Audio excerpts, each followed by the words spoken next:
All right, welcome back to Waste Some Time with Jason Green.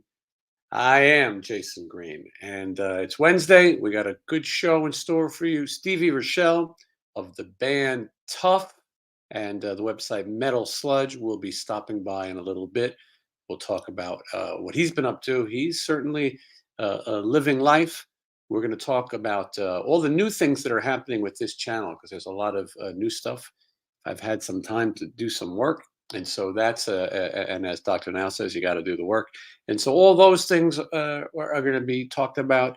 Going to take your questions. I want to see where everyone's watching from. I'll tell you that YouTube gives you these analytics, and they tell me that pretty much everyone who watches this show is between 45 and 55 and male. And I don't believe it.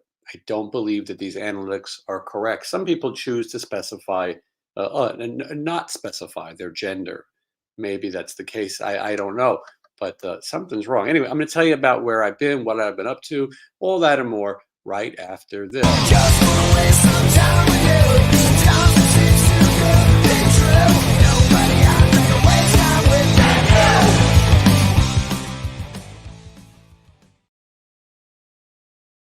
you. All right, here we are. Let's see. Let's go to the chat first and see how everybody's doing. Well, one of the most important things I want to point out is the channel memberships, that and Patreon. These are two things, how you can support the channel and get exclusive content. So first of all, let's look at the channel memberships. Right now, I'm on a terrible schedule. I stay up all night. I mean, I was like that for a long time. I beat that schedule, and now I'm up all night. But I edit these tour diaries. I try to do one a night. I'll be honest with you. There's 5 of them completed right now, and one of them will premiere Friday because I don't have an interview this week, so that'll premiere Monday, Wednesday, Friday. As you know, content on this channel. So if you want to watch the next tour diary, and I see my friend Julie Keller is in the comments. Julie, good to see you. She, by the way, and Julie is not the demographic that they say is the only people who watch my show. Julie's vote is not being counted. Imagine that, voter fraud. So I get distracted. We've got the. She was at this last tour diary. It's in New Jersey, Atlantic City, or I don't think it was Atlantic City, but it was New Jersey. And what happened was the last second, Stephen was supposed to do an appearance for the Mario Barth Tattoo Convention, and we flew. This is right after we got stranded in New York. We flew to a show in Utah. We flew to a show in Arizona, and then we went. And means just Stephen and I went to this appearance. The video features cameos from Tammy Down, Phil Lewis, Sebastian Bach, and then of course Stephen. So if you wanted to watch that one, if you're a channel member, you can watch it right now before anyone else, ad free. And I'll tell you a couple people who've just become channel members. John Morrow III, no relation to Edward R. Murrow. He's a channel member. Welcome. Andrew Thompson, YouTube member. Welcome. And of course, Joe Neiman. He's also a channel member. So you guys are going to watch content before anyone else. So that's the benefit of the YouTube membership. Just go to the front of this page and hit join. Now, what about Patreon? Well, I have interviews coming up. And what I wanted to do is I wanted to start engaging with the Patreon people more, even though I do have a fear of commitment. A little engagement never hurt anyone, did it? So what I'm going to do is I've been uploading clips that I can't put anywhere else. Some of the stuff YouTube says is copywritten, and you can't make money on it. It's not suitable for advertising. Well, on Patreon, I can share whatever I want with you. So that's on there. Also, I have interviews coming up, and I want you to ask the questions. Maybe my questions are getting boring.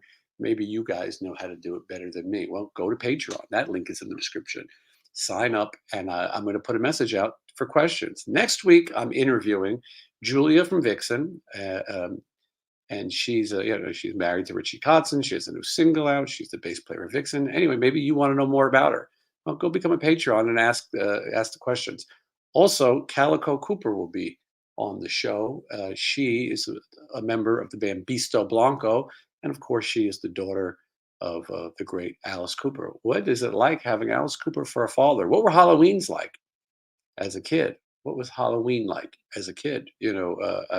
And she talked about this great new music video that she directed and great music that she makes with Bisto Blanco. But I want you to ask her questions. So go to Patreon, sign up, and you'll do that. There's other people coming up too. Davey Vane is coming very soon. And I made a note here and I can't even read it. But Paul Crook from Meatloaf, Anthrax, Smash Mouth, he'll be here, and other people too. So I want you to get in on it.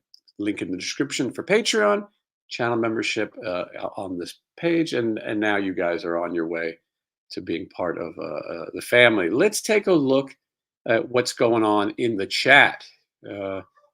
I see the Drizzler is back. For those of you who watch the show, Drizzler is a big fan of Wednesday 13. Well, Wednesday was going to be here today, but he is traveling. He's traveling from Australia to LA, and he could not pop in. So, Drizzler, I'm sorry. You tuned in on a week. He's not here. And then he's off to the UK, and I'm sure we'll continue the Where in the World is Wednesday 13 theme. Brian is very happy to see Wednesday. So is Skylar. Wednesday, and by the way, thank you, Brian, for your child membership. Sometimes people think Drizzler may be a little bit of a spammer. Hopefully he'll be hello, time wasters. Yes, I'm glad to see all my fellow time wasters here. There's Julie, there's Lorraine, and here is Jason urging everyone to join and support. For the guys and girls who are parts of the channel, subscribers, members, Patreons, you guys can tell them you get to watch the videos before everybody else, and it's kind of cool. And they go up for a few days on the membership, and then they go up for a few days on Patreon, and then they go public. Jeff, nice to see you. Greg would like to know, where is Steve Sex Summers? Well, I think that I've interviewed Steve Sex Summers of Pretty Boy Floyd so many times. It's time for Christy Crash Majors, who says he has to wait until his legal thing is done. Michelle is watching from Ohio. I feel like I'm in Ohio quite often, and I think we're going back. I don't think it's announced yet, but big show in Ohio. We've got a really big show. That's my Ed Sullivan impression. Last night I went to see Las Vegas legend Rich Little, and he does, groundbreaking, cutting-edge new impressions like Ed Sullivan and Jimmy Stewart. I'll tell you more about that in a second. Justin says he is not in the age group. Vicky is here, and let's see. Susan's watching from Dallas, and Mike says, I think he's in New Mexico, which is great. Amy Joe, I bet you don't fit the demographic either that they claim. Grand Rapids, Michigan. I like to see these. This is Cape Breton Island, Nova Scotia, and you're buried in the snow. I'm sorry to hear that. Jason Holstein, you are what YouTube says, a 53-year-old male living in Wisconsin, working in Indiana. But that's okay. I appreciate everybody. Listen, I fit the description. Mandy is here. Happy Wednesday. Nice to see you, Mandy. Sean is looking forward to talking a little metal sludge, and we will do that. Eric is here from Michigan. Mike is a 65-year-old male. I feel like we should get like a dating a site going. Yes, Lorraine, New Jersey Toydari will premiere on Friday. Members are watching it now. Jim liked the NAM content. Johnny Monaco, he told me last night he didn't like the NAM content. I can't say too much because I don't want, he's probably watching, but he thought that he wanted it to be more like ILM, slick cuts. He wanted a script. He wanted it arranged. The thing with these YouTube vlogs is I don't have time. I'm trying to give you guys content. My goal is to actually become a daily vlogger and do this every single day. And we'll get to my co-host in just a minute. But so to do that, sometimes it's going to be real. I often toy with the idea of using an expensive camera and fancy lights, but I think that sometimes that takes away from what you guys like about this show, that it is real and that I am not trying to give you some slick black Cadillac. All right, so John wants to know, will you be able to do your own meet and greet on M3, just the VIP ones through the festival? I'm not positive on that. I haven't advanced that yet, but I think we're going to do meet and greets. I think Steven will do it, and I will meet and greet everybody in the stands. Okay. Let's see. I see questions. I'm trying to keep up. People love the tour diaries. And yes, Rich Little was born in Canada, which is interesting. So in the last few days, I saw a couple Las Vegas legends. I saw the band Slaughter play at a place called Sam's Town, which is kind of a legendary local spot. The Killers named the record after it. And I went and saw my friends in Slaughter, and they put on a good show. I like when Slaughter plays the long show because they play more songs if you're a fan. When you see them play opening, it's usually 35, 40-minute slots. This was the full show. And hung out with Alex Grassi from Quiet Riot and Ron Mancuso from the band Beggars and Thieves. He has an amazing restaurant here called the Bootlegger Bistro. He'll be on here soon to talk about what things that he's done, has going on. And Kelly Garney, who's been on the show from Quiet Riot. I got to talk to him and had a nice talk with Mark and Dana. So they're Vegas legends. Slaughter at one time was the biggest band in the history of Las Vegas. It's crazy. Then the Killers and that other nonsense came along. But so that was that. And then last night, I occasionally I have free tickets to shows. I had tickets to see Rich Little at the Tropicana. The Tropicana, for those of you who don't know, is being it'll eventually be imploded, and it's staying open, I think, because of Super Bowl week here in Vegas, and there's a little money to be made. Super Bowl is huge for Las Vegas, but they're going to get rid of it. April 2nd, Tropicana closes. A lot of history in the Tropicana Hotel. The movie Diamonds Are Forever, filmed in the Tropicana. Lana Wood, who is Natalie Wood's sister, gets thrown out a window into a swimming pool in that movie. Also, if you're a fan of The Godfather, Mo Green owned the Tropicana. It had a different name. And Al Pacino comes to Al Pacino, Attica.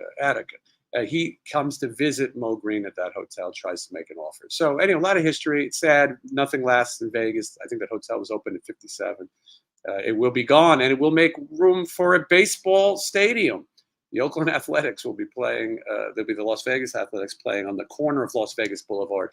A lot of home games for baseball. So now we have football, we have baseball, and we have hockey. I'm sure someone's working on basketball. Vegas is a fast-growing city. So I figured two things are about to be done: Rich Little's life and Tropicana Hotel. He's 85 years old. How much more does Rich Little have? So we went to the Laugh Factory, Johnny and myself, and the room was about 1,000 years old. The casino was sort of empty. Rich Little comes out. His opening line was, "I'm still alive." And then he makes the point that if you're under 40, you will not know anything he says for the night. And that is the truth. Every impression he does is people who've passed. Everyone he knows. He shows clips. Everyone has passed. At some point, he breaks into political humor. He obviously leans one direction. I don't really, not the band One Direction. I don't think he knows Harry Styles. It's not one of his impressions. But I don't like political humor. I don't want to hear it. We have an election season coming. I'm getting ready to block everybody on social media. Who cares? You're all backing the wrong person, and you're all backing an old timer. Let's get some young people in office who maybe will be alive when these bills they pass happen, right? So anyway, all of a sudden, the whole show becomes a political rant from a guy born in Canada, and it was painful. And his latest impression of Audrey Hepburn and Henry Fonda from On Golden Pond wasn't really that timely. Anyway, after the show, we decided to go have a bite at the Robert Irvine restaurant, and who was there but Rich Little? Every night he comes in after the show for a bowl of soup, and of course we told him how fantastic the show was, and took pictures with him. So anyway, that's what I was up to there. Let's get a few more notes in. Let's bring our co-host in. I like to keep it different here. I like to have different co-hosts. Tonight, Stevie's been on the show a bunch of times, but he'll be back. All right, so to go to the channel membership. To go to Patreon. As I said, Julia from Vixen, Calico Cooper, Paul Crook, Davey Vane. These are all upcoming interviews. Carmine Rojas. A lot of cool stuff. I like to have some people on who are a little different. I don't want to go fight for the same interviews. Let the other YouTubers with 55 views, let them do that. That's not for me. Anyway, if you guys have watched this show, I'm sure you're familiar with Stevie Rachelle. I want to point out that this isn't necessarily an interview about Stevie's past career and present career, but if you want that stuff, there's two interviews already on the channel. One, he talks about the band TUFF and how he got started with that band, and it's great. He also has a thing on the Metal Sludge website called the TUFF Diaries. He has an incredible memory. He kept detailed notes, and if you want to learn about the band TUFF, that's the place to go. Then he came on a second time and he talked about the Metal Sludge website that is sometimes controversial. I got a message yesterday from somebody who didn't agree with Stevie on something, and so but it's a news website. Stevie has broke stories on that website that have been picked up by TMZ and other major media, and at the same time, it's also fun. Who needs a serious news all the time, especially when we're talking about 80s hard rock bands 40 years later? So that's Metal Sludge. You want to know how it came about. You want to know how he got involved. You want to know how the secret was ended, because for a long time it was anonymous. You can watch that interview. I'll put some links in the description. Anyway, I like Stevie. I think he's an open-minded guy. But what I like about him, one of the things I like the most, is that he stays in touch with what's going on in the industry. A lot of the people in bands, his peers, are sort of dinosaurs, and they wait for someone to take them by the hand and explain what's going on. Stevie knows how to run his social media. He runs the Metal Sludge website. He knows how. He went and licensed the first TUFF album and got it out on vinyl. He stays in touch. I've said, look, TUFF wasn't a multi-platinum band, but boy, has Stevie done more with that band and brand than most people who might have been in bands that were, bigger household names. So anyway, that's enough compliments for him, because we're going to have to make fun of him a little bit. Here he is. Please welcome Stevie Rachelle. How are you, Stevie? Uh-oh, Stevie, your mic is not on. I hope it's as easy as you click a button. Hold on. Okay, I can't hear him, but I'm going to work on this. Hold on. I should have practiced. Okay. Can anyone else hear him? Because maybe it's just me. Yeah, okay. Well, Stevie doesn't have audio. So we're going to fix that.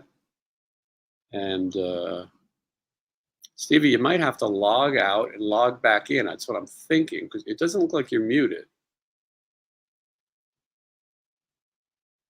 He's talking up a storm, but yeah, no, none of us can hear him. It is possible that Christy Majors has broken and censored his speech. We'll see. He'll be back. He's been on the show numerous times, and it's worked. 250 people watching right now. I'm thankful for all of you who tuned in, and we'll get back to Stevie in just a second. He'll be here. Let's see. I wanted to catch up on your comments. Loves me some Metal Sludge. Yeah, definitely a fun thing. I'm trying to keep up. Oh, thank you. Trying to get this here. Rummy with this first super chat tonight. Stevie, how many girls did you give tough love? Well, he'll answer that, I think.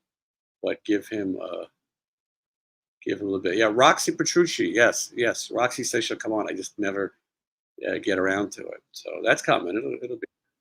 All right, here we go. I think he's going to work. Stevie? It's all right. We're going to figure this out, because he's been on before and it's worked. Okay, now I muted his mic. Now I unmuted his mic. All right. Let's take a look. Edit mic settings. I'm turning his microphone automatically. Nothing. Well, Stevie is going to have to. Maybe this is a bit. One time he came with Billy Bob teeth, and it was shtick. Maybe this is. If he comes on with a fake raccoon or a drinking glass that doesn't spill, I'm going to think that Stevie and him and Johnny Monaco are in cahoots. Ooh. I'm sure he'll get it. He's going to get it worked out.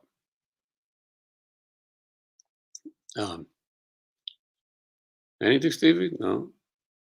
It's no. It's got to be a minor little thing. I'm telling you. Because he logged out and he logged back in. You guys enjoying real live content? I don't know if he's on a phone or a laptop. I'm guessing he's on the laptop. Yeah, I can read. I'm reading his lips now. Maybe you might have to try a phone. Although you're probably muted somewhere in the laptop. I don't know if the tech department is watching, but I'm seeing people say "rest in peace" to Carl Lewis. I can't say if that's true. While Stevie gets this figured out, I will say "rest in peace" to Wayne Kramer. I went to the NAMM show and I went to this booth to meet Wayne Kramer. I went 2 days in a row. He's the only person in NAMM I really was excited to see. Um, Hopefully, Stevie's not texting me because my phone is the camera. Okay. So, and they told me that Wayne couldn't make it the first day, but he'd be there the second day. The second day, they told me they think he was double booked and he's not going to be able to make it. He passed away right after Kick Out the Jams. So, anyway, rest in peace to Wayne Kramer, legendary proto punk band, and of course, Toby Keith. Another tragedy. I wanted to talk to Stevie about aging a little bit. I've been thinking a lot about aging, and when you see all these peers pass away, what does it make you think? Myself as well. But before that, Stevie can answer that. He has to learn sign language. And all right, someone says that Bluetooth headphones could be the issue, but I don't think he's using Bluetooth headphones. Um, how crazy! Why? And you guys can't hear me either, so it's obviously in his connection. Stevie, I'd give it if you can't, it's got to be on your settings that you can unmute, but if you can't, then I would say maybe try a phone, uh, if that's possible. Rest in peace, Stevie's microphone. Yes, tragic loss to Stevie. He's been silenced. People have tried for so long, and I think they've finally silenced him. Wayne Mitchell is a Patreon member, 69 years old, from Henderson. Nice to see you. I'm thinking about moving out to Henderson. I've been looking at it. Traveler of Thailand asks, where is the Metal Sludge tech support? I agree. He's having a real chat over there. Stevie's an empty nester. His kids are out of the house. If he still had children, they would be fixing this for him. Yeah, it's got to be something so easy. Are you guys reading his lips? A lot of people say, yeah, someone asking, can one of his kids help him? But no, Stevie's kids are in college. All right, let's see. Did Carl Lewis really pass away, or are we being funny? Oh no, there goes my insulin alarm. Oh boy, hold on, hold on. You guys look at Stevie while I fix this alarm. So here, read lips with Stevie for just 1 minute.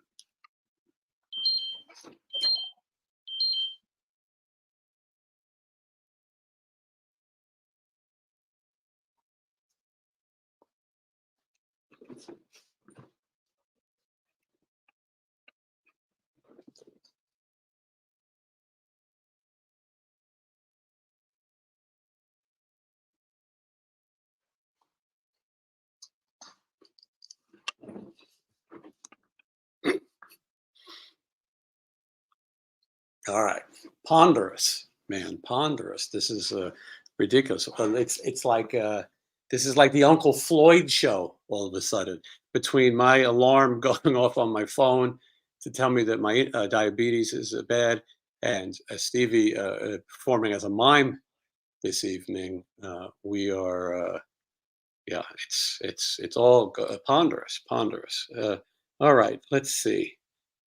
Maybe we can get Matt Thorne to come on and answer questions as Stevie, as he had to do for Carlos and Steven on the Christmas episode. A lot of people are saying leave and come back. He did do that. He's done that once, but okay, he's going to leave and come back again. Okay, Jason, and Jason is a young person. Jason, you are 20 years old, and you do not fit the demographic. You said he should check the keyboard. There could be a mic logo on the keys if it's Windows. Okay, well, hopefully he's paying attention. I think he's just got to switch to the iPhone. Um, also, reboot and check microphone settings. If it, blah, blah, blah. All right, well, let's see what happens. If not, uh, I'll tell you all about Stevie's trip to Thailand. I'm going to guess what happened. Mm. By the way, if you want one of these nifty Halloween souvenir cups, go to Fright-Rags. Link is in the description. Use the link; they give you some money for free. And you could sip beverages out of a fine china, like me. All right, and I'll chat with everybody until he comes back. He'll figure it out. He should restart his laptop. Kim, correct. He should. So let's see. Yeah, one night in Bangkok. All right. And I'm glad you guys are here. Yeah. All right. This is what happens. I mean, technology is crazy. You know, this whole wacky world of the wide world web of sports. It's all nuts. But he'll figure it out. If not, I could talk for an hour and then get the hell out of here. Yeah, maybe this is a bit. Maybe this is a bit. I don't think so, though.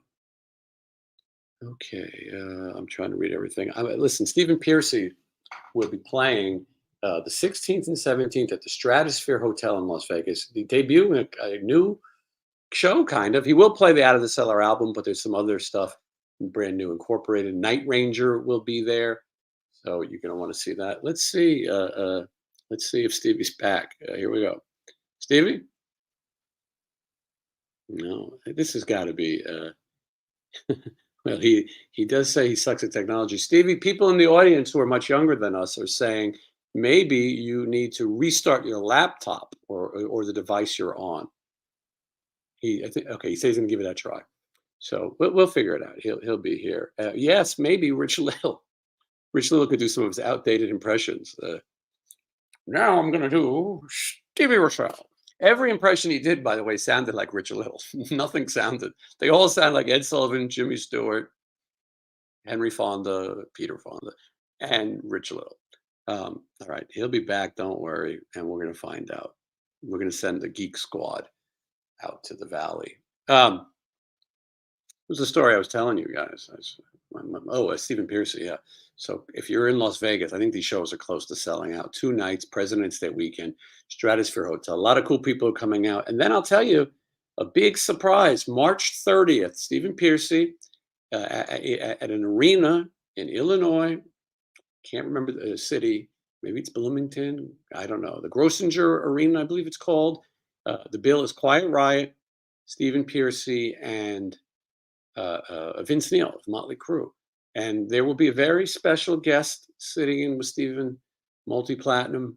Not my announcement to make. So, but if you're a fan of this show and you're a fan of that scene of rock, and you're going to want to be at that show and Out of the Cellar in its entirety. The way the Out of the Cellar thing has been working, by the way, is every night Stevenson plays a different set. He plays all of Out of the Cellar, and then he plays a few hits and sometimes a little bit deeper as well. Oh, Johnny's here. Hold on.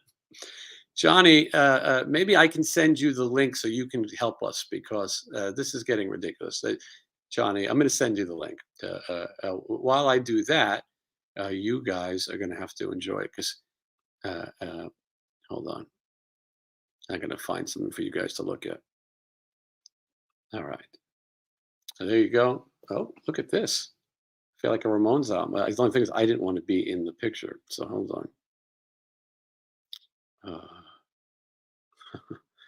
Johnny, stay where you are, please.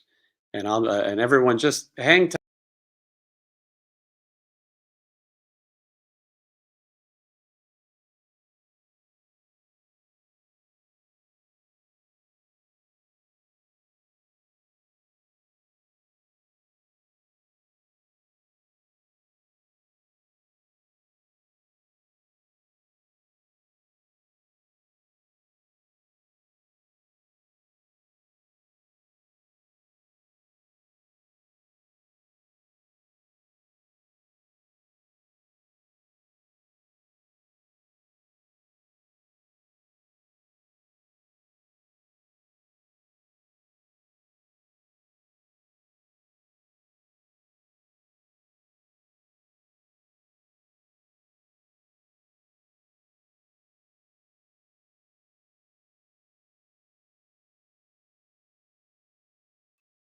All right, this is live television.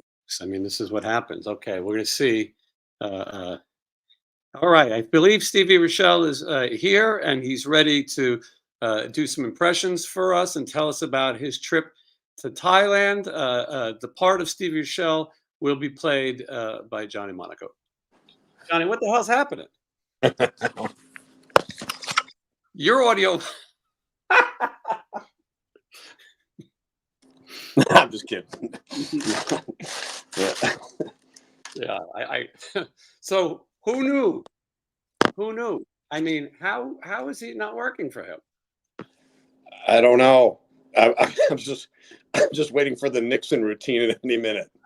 Yeah, yeah, he did that cutting edge Nixon impression. He defended Nixon.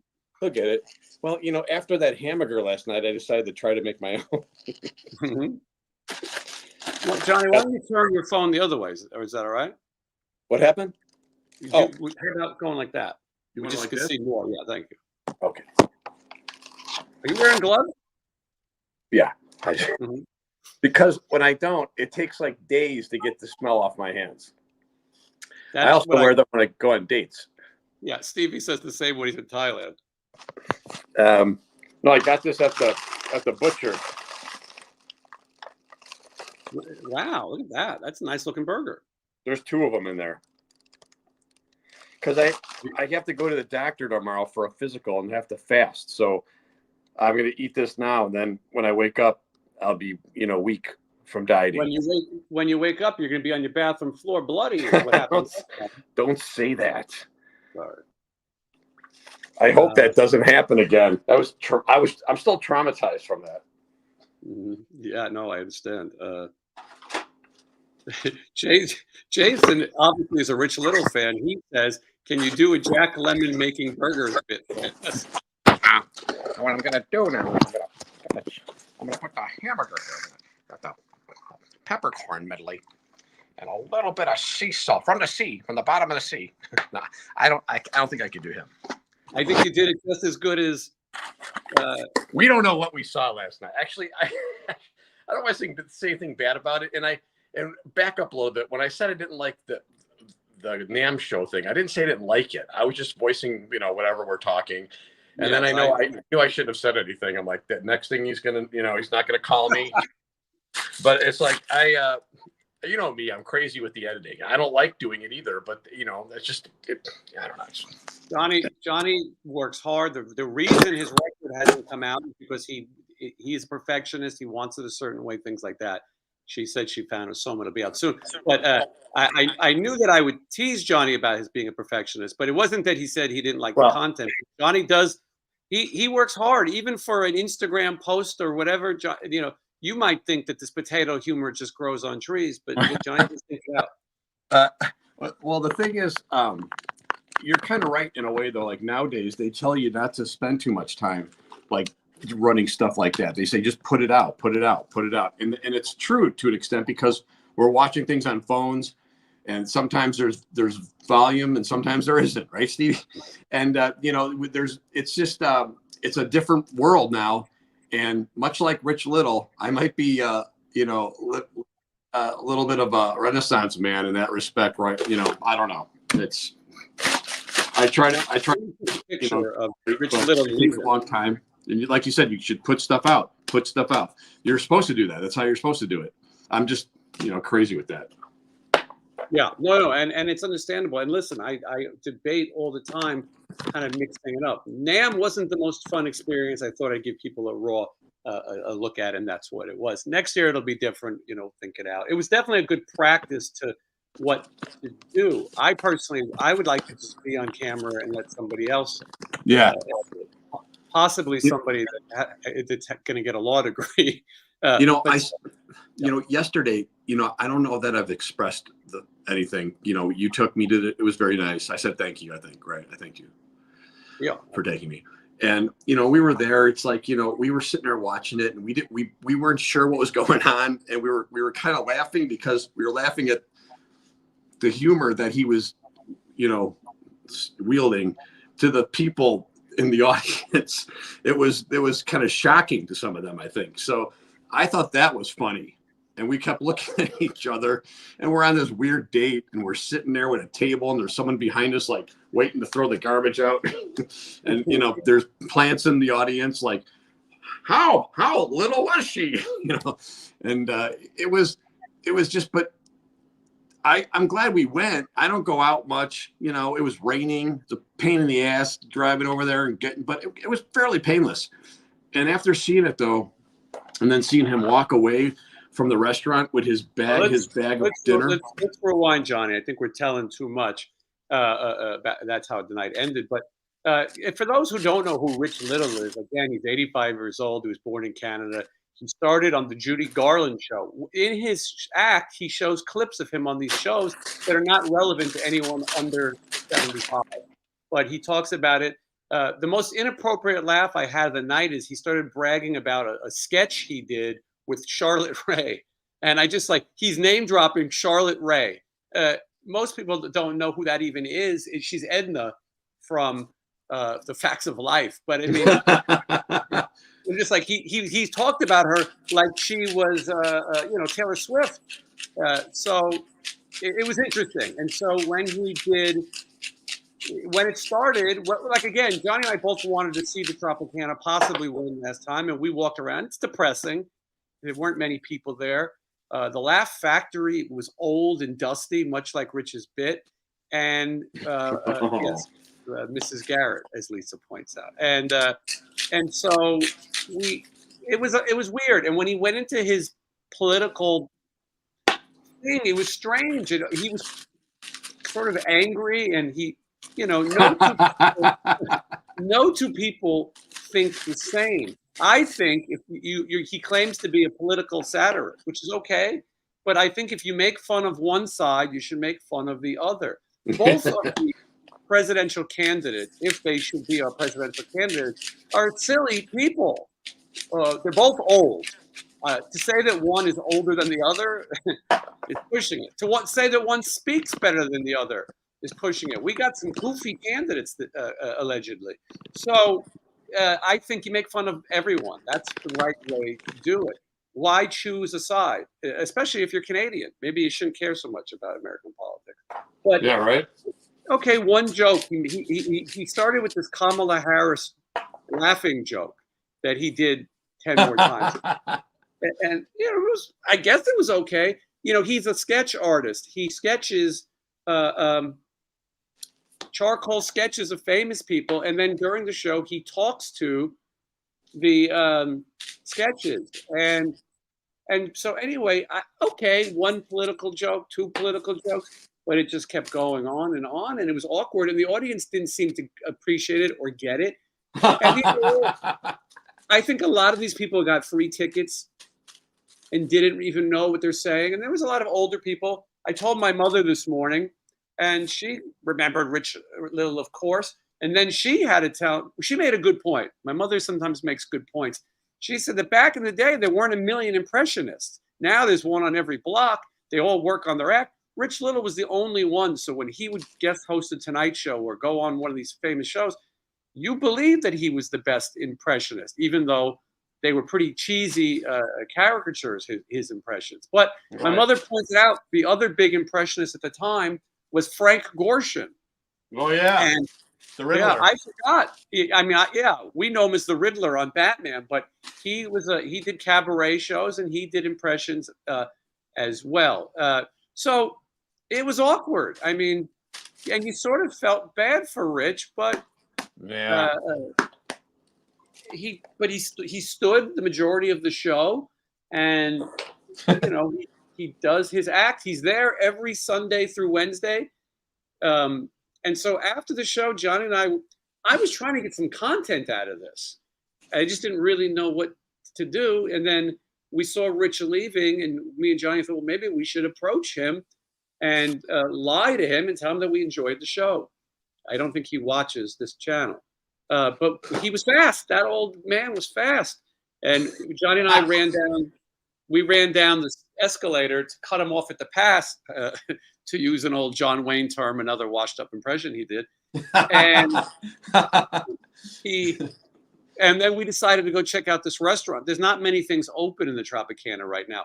as Rich was speaking, you kind of pictured a wrecking ball just coming right behind him and taking the casino out. Like it was ready to go. But we went to this restaurant, and as we were looking at the menu, and the menu changes screens, that it's very difficult. Johnny's like Howie Mandel with those gloves. But That's how I do it.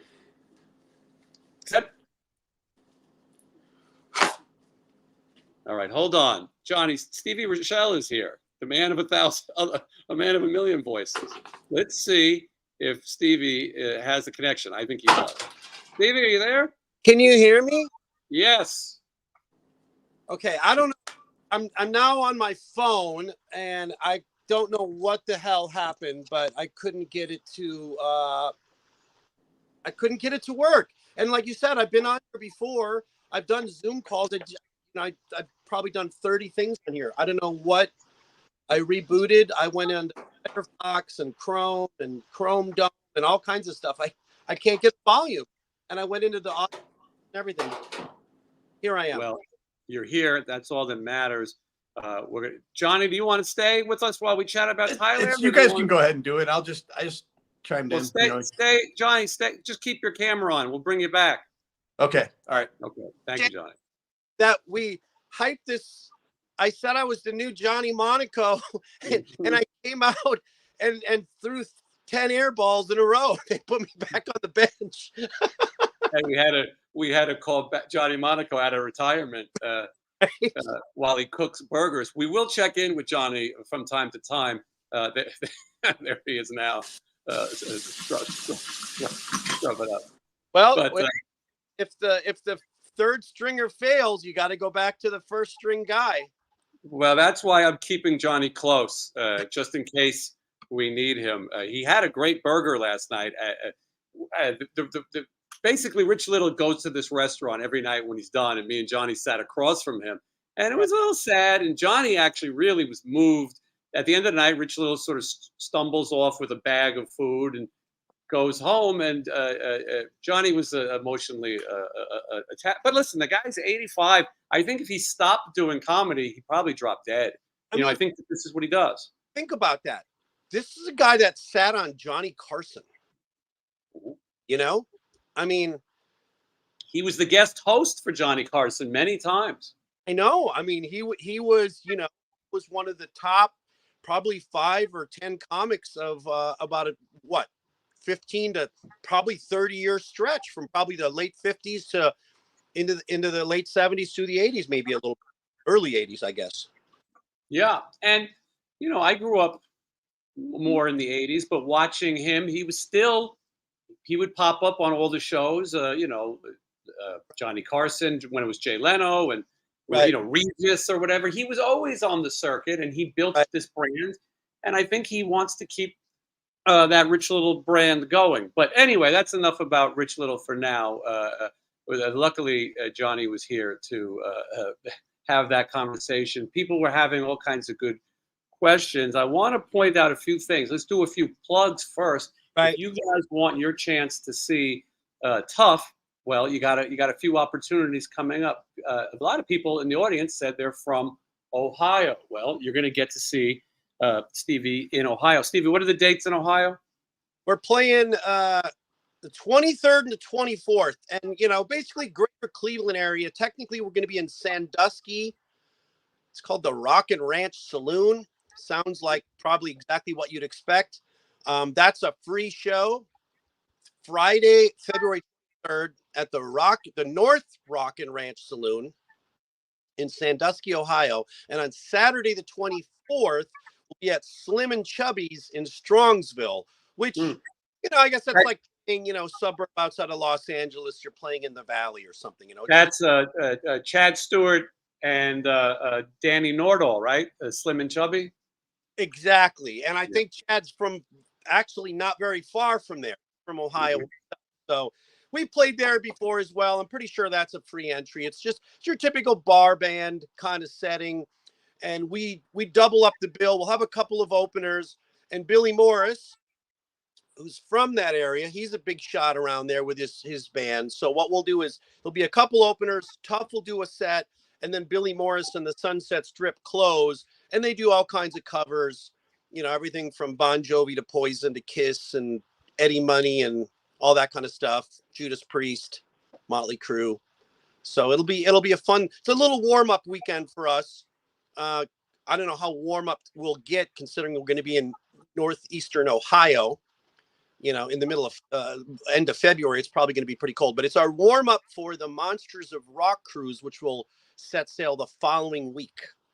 Yeah, I'm sad that I'm going to miss you on the Monsters of Rock cruise.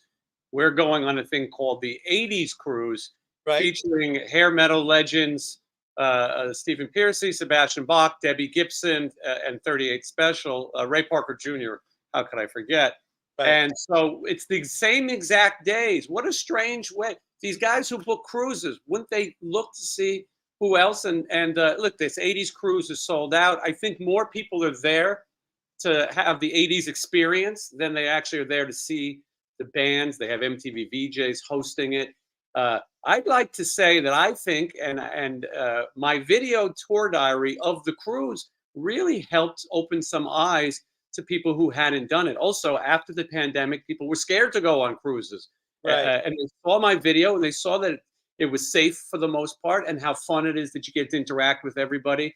And so I no announcement, but hopefully in 25, I'll see everybody back on that cruise. This year, you have a great chance to see TUFF and some other bands. And it doesn't stop there. That's March 2nd through the 7th. But after that, you're going to go to Brazil. I mean, could you have ever thought that you would be this busy in 2024 with TUFF? No, not even. And I will just touch quickly on the cruise. The Monsters of Rock cruise is also sold out. As a matter of fact, it was a few months ago already. So this will be probably the most packed it's been in the last 2 or 3 years, because coming out of the pandemic, there was a little bit of hesitancy by some of the you know, the fan base, and even some of the bands who were like, hey, we're not vaxxed, because they had some kind of rules at first that, you know, it wasn't the Monsters of Rock, but it was perhaps the ocean liner, you know, the Nova Scotia, whatever they're called, these different carnivals, and they had rules that you had to be vaxxed to go on their ship in 21 or 22. So last year was, I think, the first year back where the COVID was really in the rearview mirror. Now it's even more so. So yeah, this one's sold out as well. I'm looking forward to it. It'll be our 5th one. And they're always a blast. Like you said, you went on them before. They're a lot of fun. I was hesitant. I'm not a water person. I was thinking, like, you know, Poseidon Adventure, Titanic. And I see that the shipwrecked cruise, or shipwrecked cruise, it just smashed into the to the dock in Jamaica.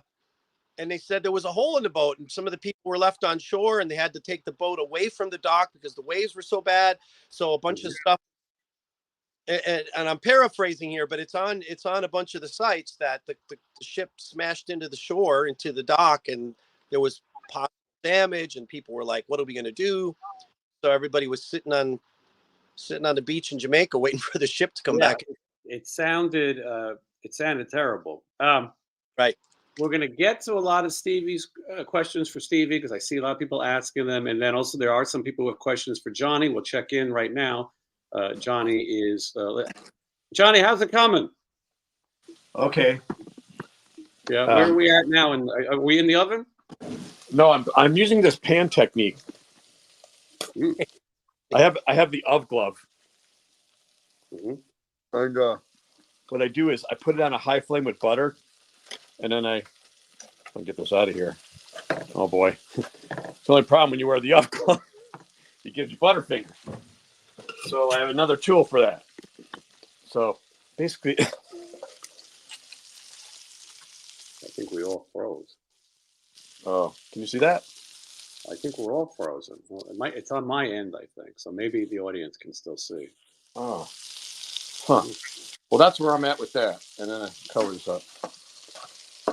All right. Well, it's like on a medium high. John, I see a food truck in your future. No, there's one that comes here every Friday. It's by the tennis courts. I go out there and if I want to, live large, it'd be like $12 for a burrito. But I don't know about eating off of those food trucks. Sometimes they're good. Well, yeah. It's not like LA. LA's got killer ones. We got them out here too, but just like everything else out here, it's a little, not the best. Got culinary talents there. What? You've got some culinary talents there. Putting. Oh yeah, I don't know. I don't think so. I just don't want to go out. I don't feel like going out. It's a pain in the ass. Got to get in the car, fucking, drive all the way down there, and then you got to find some place. And by the time you get back, it's an hour. Just get this over with. Yeah. It costs the fans too. When you and Jason got to go to eat, we all got to chip in to feed you guys. That's right. That's funny. I got these Simple Truth eggs, and I got this organic baby spring mix, and I just do that with lemon and onion. Look at that potato; it's still in there. And let's see where we're at. Is it working, Jason? Is he there? How's it going, man? Everything's on my little phone here. I couldn't get my volume to come up. Yeah, that's weird. It's probably because maybe when you first started, you have to pick the audio in the beginning. I've done this before. Yeah. Plus, I've done podcasts, and I've never had. I mean, there's been a few times where somebody's like, "Hey, hit the mute button." So yeah. Live, and it even has that little mic test in the beginning. Talk. That's weird. And I was trying to figure out what to do, but yeah, that happens. I don't know. But when you rebooted it, then it worked. So something must have happened when you first. Well, no, I didn't reboot. I'm not on a laptop. You're on your phone, right? Cell phones right now. I'm on my iPhone. Jason, are we back? Yes. I don't know if I think the audience was still able to see the two of you talking. They just couldn't see me. I had froze on my end, so this has been some day. But thank God that we had the cooking. Set. Yeah. Well, I'm still traumatized from Rich Little. So we had beef barley soup, a vegetable beef soup last night. I want to go back. Yeah, we should go every night, every Sunday through Wednesday. I want to go back. There's those two Beetle kids again. What are they doing here? Oh no, they really like you. Is that a little better? What? I think I'm frozen again. All right, hold on. Man. Jason? Yeah.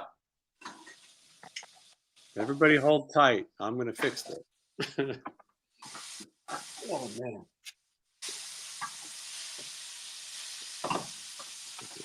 Nail on. It's really hard to tell if I got it floor or the ceiling. This is like the real world. I'll be Puck. I'm gonna do a backflip.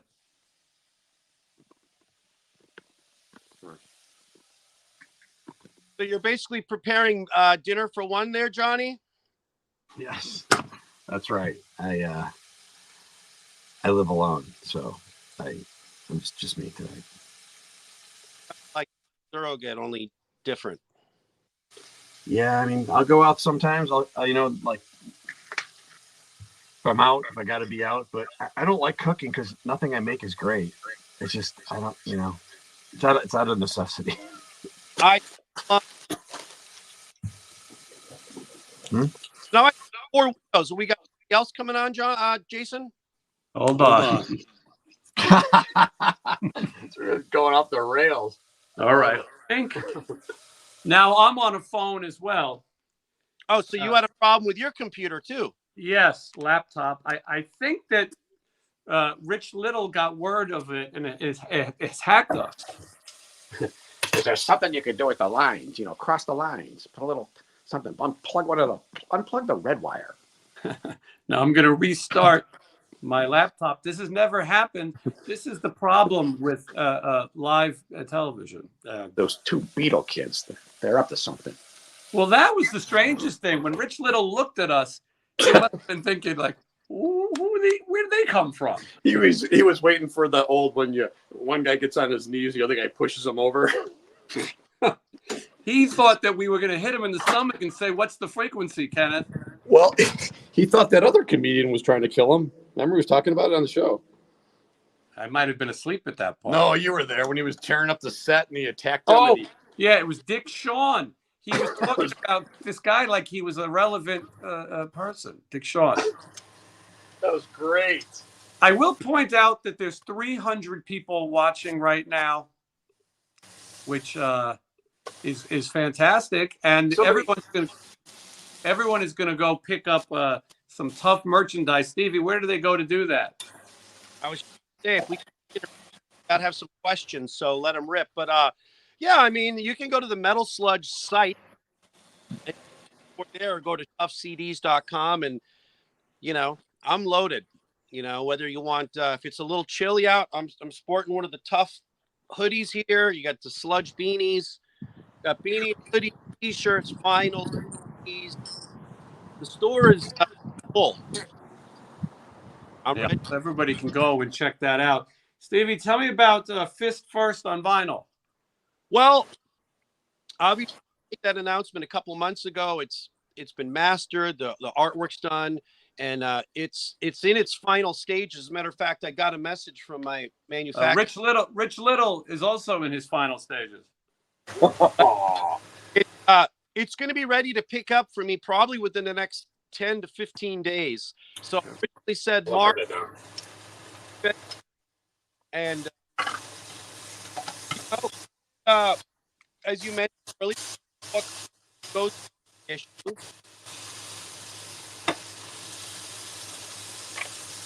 Oh, I have that, I believe. Yeah. Yeah. That comes with the gatefold.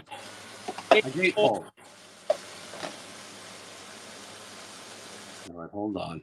The colors. We also did, of course, you had the glam years. We put this out on CD some years ago, and then I decided to make the vinyl option as well, and everything includes the multiple page color insert. And then you got now we got Fist First. Now this is the original CD from '94, and we released that on cassette as well. Both of these are still available. The new version, the reissue, the remaster, has 10 songs instead of 9. That's on vinyl, and that's going to be in stock probably before the end of the month. All right. The will ship within the next 15 to 20 days as soon as I have the product in my hands.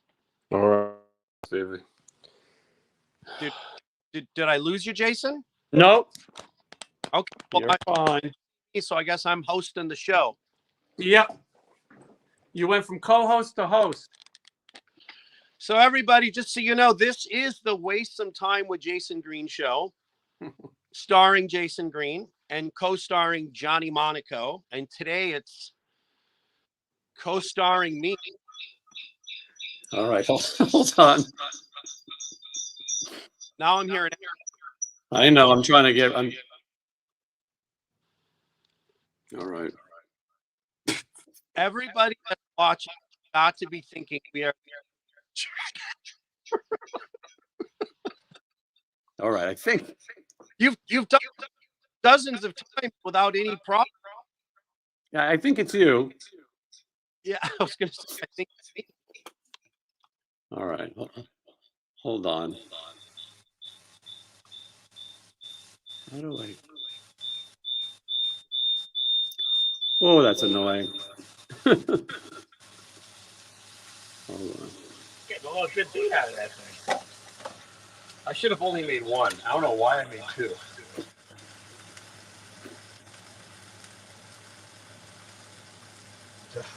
Jesus. Keep talking, guys. So, all all the diehards that care about TUFF, yes, we're going to be in Ohio for a couple of shows.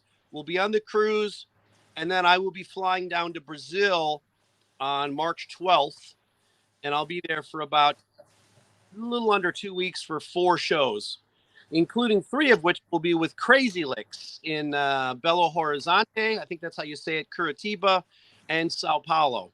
So this will be, I believe, my 7th time. Still, always a great time. Great. been to Brazil, right? I have never been to Brazil. I bet Johnny has. Yeah, it's great. Yeah, great place, great time. The only, I guess, the biggest takeaway from a lot of those faraway trips is that, you know, there's a lot of traveling involved. You know, Oh yeah. like going to Thailand. You know, basically a day and a half. For Totally. Brazil, Well, I don't know, 8 to 10 hour flight, but when you add in leave the house in an Uber, go to the airport for a few hours, check in, security, wait at the gate, then you land, you go through customs, you get your luggage, you go through another check, another Uber, go to the hotel. You know, it's the better part of a 20 hour process than going to America. But all right, Stevie. Johnny, we'll come back to you in a second. We're going to attempt to act like everything is normal. Um, hold on. So, can you hear me, Stevie? I can hear you. Okay, good. So people are asking about Thailand. We segued for it. We teased it. People are curious about what goes on in Thailand, and so we've talked about your career in TUFF. We've talked about Metal Sludge. We know that you obviously still perform, and you go and do a lot of these sort of pickup gigs, much like Chuck Berry, except you don't relieve yourself on prostitutes. I mean, I don't know, or hide cameras in restrooms like the King of Rock and Roll did. But hail, hail, Chuck Berry. But so you do these pickup gigs where you'll go and sing with a band in other places, and you get to visit places that you wouldn't normally go. I was sort of teasing earlier that we're all getting older. No one's getting any younger, and most of our great experience, we have less ahead of us than behind us. It doesn't mean we can't make the back end count. Correct. And so I was watching this documentary this morning about this guy, Bill Finger. Bill Finger basically created Batman and got screwed out of the rights to it. And this guy, Bob Kane, who kind of drew Batman, he got all the credit. And and Bill Finger died sort of broke in 1974, and all these other years Bob Kane owned it. And I was thinking about, getting older and making your mark, and his family was fighting to get him the credit. He's passed, but they wanted to make sure that people realized that he came up with these characters. And I make the mistake of staying up all night watching these things, and then I get depressed, and I go, all right, well, and I start adding up how many years until I'm dead. And then I think I got 20 good years. I think, and then I start to think about, well, Rick Springfield is like 75, and he looks fantastic, and he seems like he's got his marbles. And then I get to Don Rickles, and I go, well, 85 years old, he's still doing what he loves. So maybe life isn't so depressing. Now, I don't mean to make this into a sad thing, but, I don't know if you reveal your age, Stevie, but you're not 21 anymore. So what I like about you, I said you're an empty nester, your kids are out of the house, is that you're looking for new adventures. At this point in your life, you're still traveling. I enjoyed watching some of your Waste Some Time with Stevie Rachelle tour diaries. You showed people around Thailand. It was really entertaining. And you know what? It looked amazing. And what I liked about your video and what I like doing about my videos is sometimes people are hesitant to travel. I never want to go anywhere unless it's for work. I'm not getting on a plane to go to another country. But and I thought, everyone uses a bathroom in a hole in the ground, and all the food is dogs and typical American bullshit. And then all the prostitutes had wieners. Right. That's what I thought of Thailand. No offense to there's people in the audience from Thailand. But then I watch your videos, and boy, does it look beautiful and affordable. A lot of people tell me you can go to Thailand and live large. So what made you decide to go to Thailand? Was this the first time? No, it's the second time. And, few things. I'm 57. I'll be 58 in a couple weeks. So born in 66, graduated 84, and, been doing this. March 8th coming up. My birthday's March 2nd. March 8th is a milestone for me, because that is the night in 1984 that I went to an Ozzy concert, and a band called Motley Crue opened up. No idea who they were, wasn't into heavy metal, wasn't in a band, did none of the stuff. And at some point within the first 3 minutes of that concert, I was like, I'm going to do that. And I've said that before. People have heard that. So the 40-year anniversary of me doing these pickup gigs, as you call them, is about to become a reality. 40 years. And yeah, I do stuff with TUFF. I've done stuff with the Shameless band that's based out of Munich. I did stuff with the Tales from the Porn band based out of Sao Paulo, and the Cheesehead band based out of Wisconsin, the cover bands I've played with. But over the years, I've started to do shows on my own, and I always market it as Stevie Rachelle, the voice of TUFF. And I've played with bands in Australia, in Brazil, in Romania, in Hungary, and other parts of Europe, and now Thailand twice. I went last year and I went this year, within a 12-month period there twice. And I have to say I was shocked. I was shocked about a lot of things. The same way I was shocked about when I went to Mexico for the first time. I'd lived in LA for a long time before I played in Mexico. And we got invited to play in Mexico City in 2008. So 15 years ago.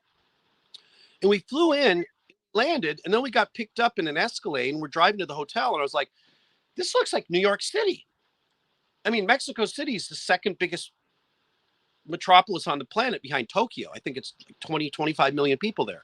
Skyscrapers and beautiful malls and beautiful cars and nice buildings. And then, of course, there's the slums as well. But the way everybody in America, and I generalize here, people think, it's a third world country. It's a bunch of dirt on the floor and they're just trying to sell chiclets over the border. Everybody's broke and they'll walk through a river to get here because they want freedom.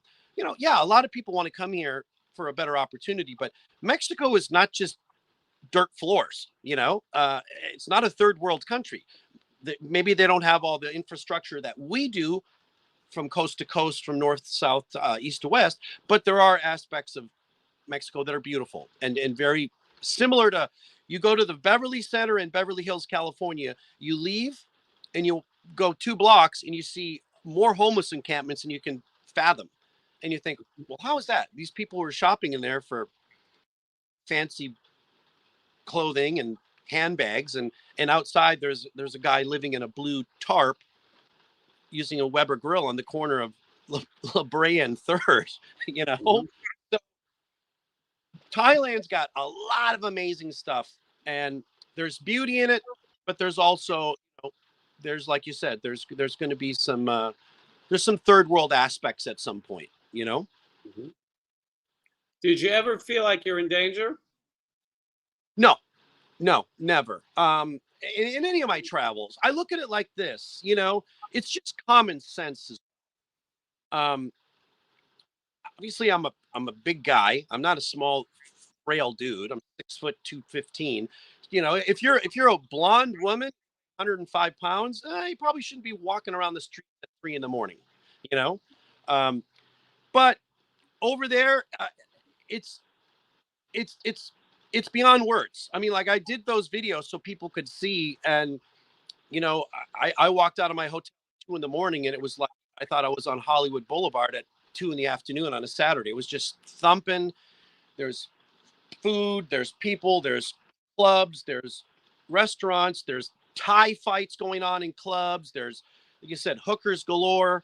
It's pretty mind-boggling. But you see a lot of that in Santa. You could drive down Sunset Boulevard or Santa Monica Boulevard in Hollywood or the Vegas Strip.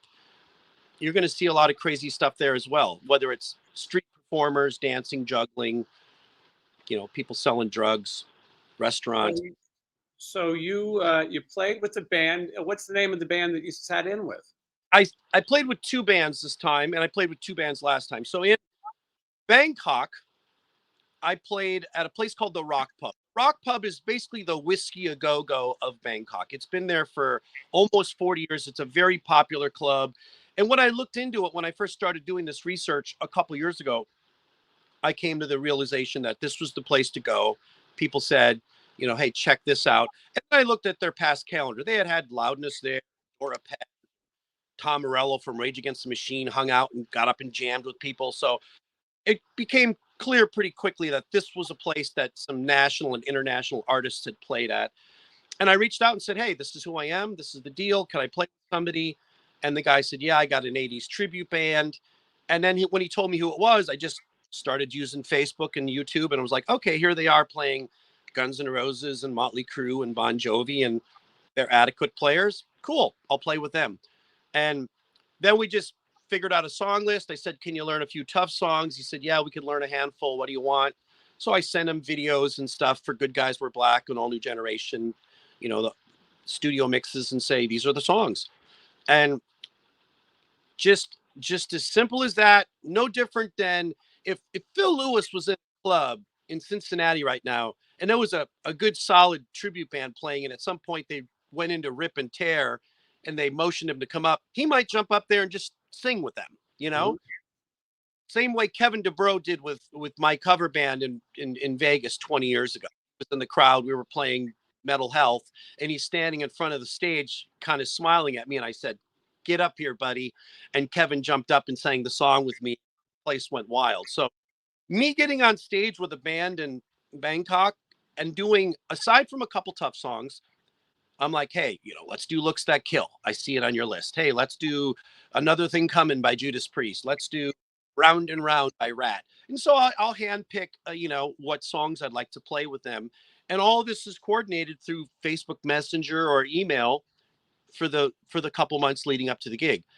Same thing when playing in Padia. Padia is a couple hours away by taxi. It's like going from LA to, say, San Diego. And that club is called the Rock Factory. Also been around a little while.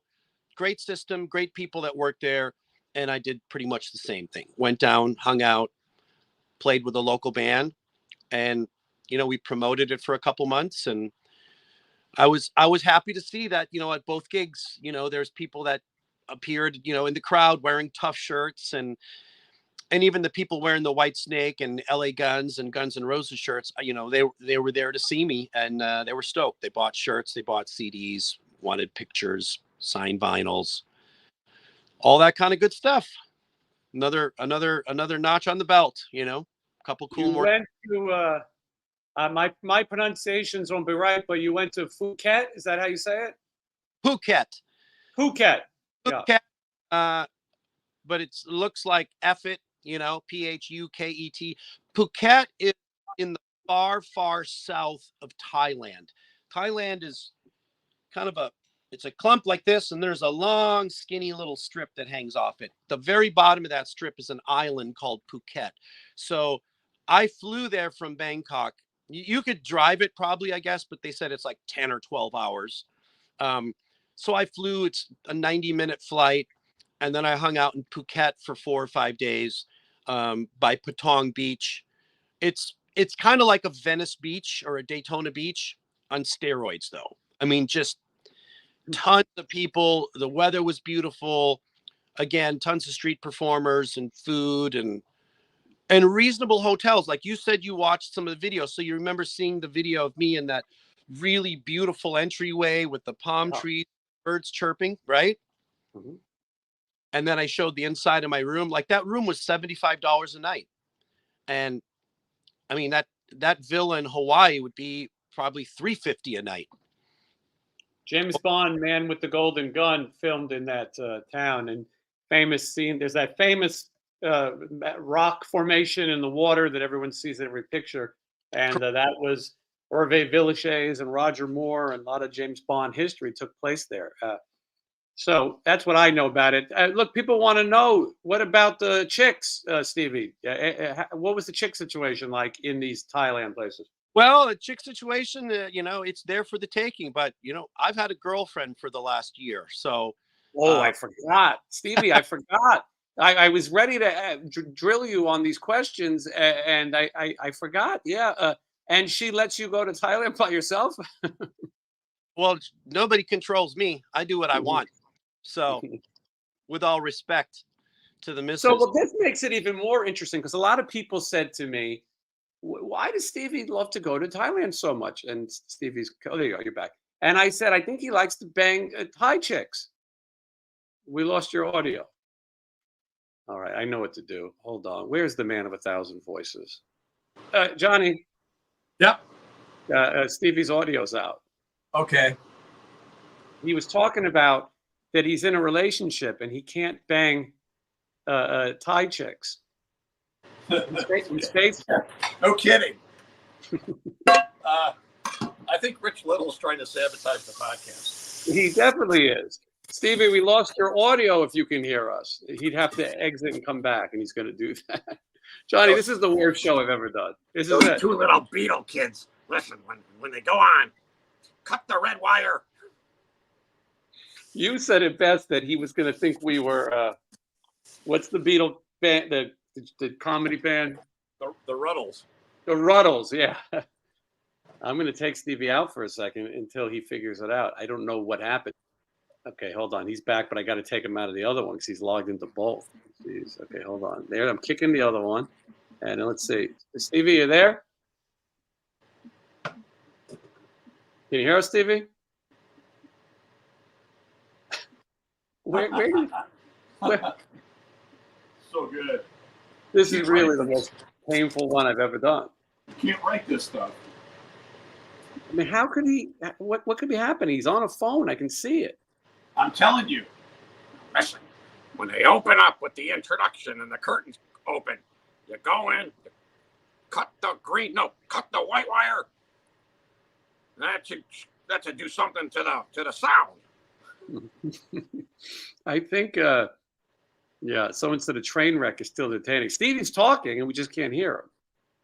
Now he's showing us around the TUFF mansion. This is so crazy. Well, Stevie was saying that I don't know what he did now. Stevie, Check. you let us know. There you are. You're back. Can you hear me? Yes. Unbelievable. I got a weather warning on my phone and it Knocked you out. And I tried to hit it and I think I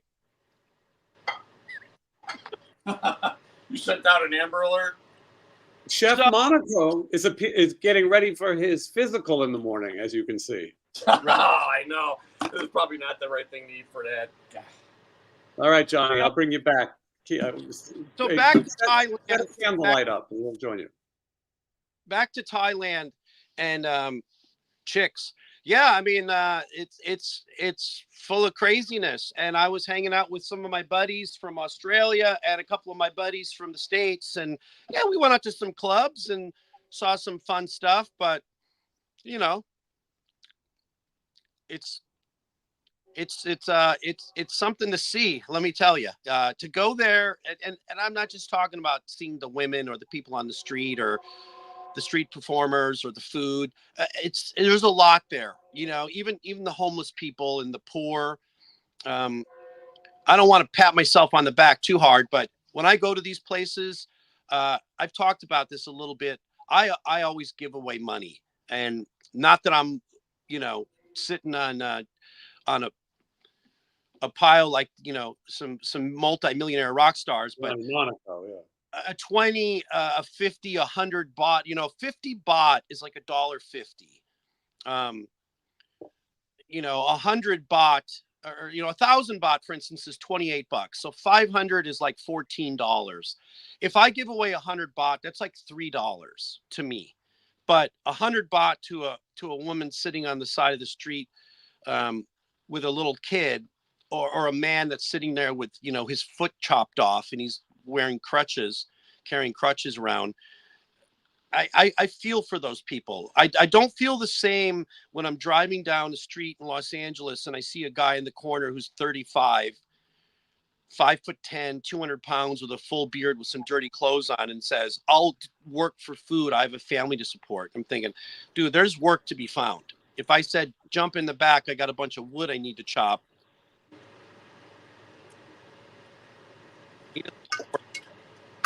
He's just scamming people. So yeah. Well, one of the things you also said was that you don't go to Starbucks and things like that or McDonald's. You go and support local businesses. Correct. I ate off the food carts, and no, I didn't eat the tempura snakes or the fried scorpions or the frog on a stick or the squid on a stick. But I will eat the chicken, and of course, everyone's going to go, "How do you know it's chicken? It's probably a cat." and I go to the the Indian places and the Thai places and Yeah, look good. juice carts and fruit carts and all that kind of stuff. There's a lot of it, and a lot of it is really cheap too. Really cheap.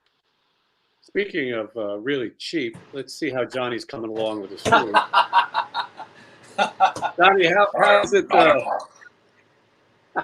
Johnny's debuting his new Nixon impression. And then he held it like for a real long time, and it was weird. And he went. When Rich Little passes, Johnny might become the new wave. Johnny, how's the food? Show us how it plated. What do you got? Tell us what that is. I can't really. These are 2 hamburgers, and this is cauliflower.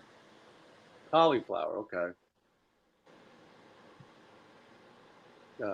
In Thailand, you could get that off a cart. Stevie says. Yeah, I would eat that. Yeah, I think I would eat all kinds of stuff there. I just would be dreading the plane ride. It's too far. Yeah, I mean, here's something I've heard you say before, Jason, and Johnny probably the same. When you guys are doing a lot of this traveling, you're sitting in an airport, and you got 4 hours to kill. Fun.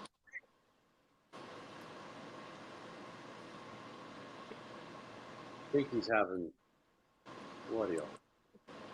Somebody frying something? I am not a crook. Did you All hear right, me? Johnny. I'll get back to you. When I said about the people watching? Yeah. Yeah, I You're mean, talking about the people watching in the airports that we see. Yeah. if you think people watching in, O'Hare Airport or Houston Airport for a couple hours is interesting, go to Bangkok, Thailand, and spend a couple hours on the street there. It's like the one thing I came to the realization of, and I'm okay with it, being over there, you're in the minority. If you're a white guy, you're in the minority. And there's a lot of Westerners, as they call them, but that could be some Americans, Canadians, even Englishmen, German, or, a lot of Aussies are down there too. That's the white folk you see there. But there's a ton, obviously, of Asian. And then you have a lot of Arabs, a lot of Indians from India. You have a lot of Muslims. You have all kinds of other groups. And just being the blonde hair, blue eyed, light skinned white dude from California, you definitely stick out a little bit like a sore thumb. And it's a challenge at times, because what I've realized is that the younger people speak English in a lot of these other foreign countries, whether you're in South America, whether it's Peru or Brazil or Argentina. A lot of the younger people speak English, and younger meaning 35, 40 or under. And a lot of them have learned that, and I've heard this firsthand, is they've learned it through the internet or through YouTube or American movies and music. That's how a lot of people learn their English. So if they're older, maybe our age or even north of that, 60 years old, those are old, an older generation of person that, they didn't have computers, when they were 10 or 12 or 15 or even 20. And most of them probably weren't seeing as much American music at that point either, or hearing it or watching the movies as much. But now that, the internet generation, the last 20 years has definitely given everybody a, hey, here's everything at your fingertips, and a lot more have picked it up. So 300 people watching right now. I want to at least get some questions in for Stevie. Let's see what we got. Stevie, did any lady boys proposition you? A ton. And when I say that, there's areas where they hang out, and it's near all the nightclubs and whatever. You walk down the street, and it's not like they were just propositioning me. Any male red-blooded man over the age of 20 that walks down the street is getting catcalled by them. And I say them meaning it could be girls, it could be even guys. There's there was a few of these areas I'm walking around and I take a left, I'm like, see a bunch of lights and I'm rolling along. And then I realized that I'm in the gay district. There was one part of Phuket where it literally looked up and I said, the sign said Boys Town. And I was like, hold on. Speaking of Boys Town, Johnny, how is it coming? LA Guns had that same problem, but they all decided to stay. So looks good, Johnny. All right, we'll be back. A lot of and here's the thing though, if you went down into West Hollywood, there's areas where there's parts of West Hollywood more gay, but there's also parts of West Hollywood where there's more streetwalkers that are more transsexuals. If you walk down in that area, you're walking on the street and you're an okay looking dude, you might have one of those transsexuals give you hey, you busy? You want to hang out? How do you know, Stevie, though? When you're out there, how do you know who has a wiener and who doesn't? to say it in technical terms. I guess, there's a few things. It's like we've all seen, stuff on the internet, maybe in person when you're walking down the street, you're like, okay, that's a man. But you could also, there's a difference between some of the transsexuals that are like, the term is the hot button word is passable. Like, wow, I think that's a dude, but that's pretty good looking. Like, that's passable. Then there's the ones that look like the Rocky Horror Picture Show transvestite. And you're like 5 o'clock shadow, guy that looks like Bruce Jenner in heels and a dress. And you're like, okay, there's a difference there. Right. So, in Thailand, the lady boy thing is a popular thing. But I don't know. It's not like I walked down the street and went, are you sitting or standing? So I guess you don't know until you lift up this skirt. It's kind of a crapshoot. Well, that I could see. All right. And people saying Adam's apple, big hands. I get all that. I just was wondering if there's a certain, area that you go to. Someone would like to know what the rent is in Thailand. I don't know if you would look for a place while you were there. I didn't look for a place, but I've looked online, just like, whenever I go somewhere, I'll see like, what is the denomination of currencies? What is it equatable to, the US dollar? And as I said, 1,000 Thai baht is like $28 and change. And I would sell a CD, for instance, at a show for 500 baht, which is like $14. But 500 baht to them will go a long way. Their money is more valuable on the ground to them. And for us, our money is even more valuable. Like a dollar bill, you can eat off a street cart with that. Similarly, the same in Lima, Peru, or Brazil. There's places where your money goes a little further. Now, if we go to England or even parts of Europe where the euro exchanges, or we're exchanging the pound for the pound in England, things are expensive and it doesn't go as far. There's a guy eating off a street cart right now. I would say the rent in Bangkok and parts of Thailand is really cheap compared to living in the U.S. A street cart named Desire. All right.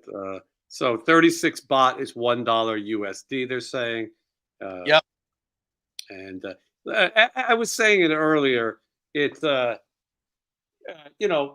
life is short is always a cliche. Some people believe it, some people don't. At the end of the day, I always say the spoiler alert is that we're all going to not be here. What happens next, that's up to whatever you want to believe. But I think it's great that you go out and do these things. And being able to be in a band and be a singer is a gift to have, and a kind of a ticket to go to the different places that you wouldn't normally go to. And so here it is. You said your age, and you're going to be in all these exotic places, on the Monsters of Rock cruise, off to the Bahamas, to Brazil, to Ohio, all these glamorous locations. And it's great. And you just came back from Thailand, spent a few weeks. It's great that you don't take time for granted. Stevie, sometimes, I'll be honest, though, I look at your posts and I think, I hope Stevie doesn't have something terminal. because you're awfully grateful for life, and it worries me that you're so grateful. You know, I've had a few of my friends reach out to me and say that, and some people that I didn't know that well, and they said, "Hey, are you okay?" And I said, "Well, what do you mean?" They're like, you know, you've made a lot of posts where you've been almost kind of emotional at times, you know, and talk about how thankful you are. And the thing is, I am.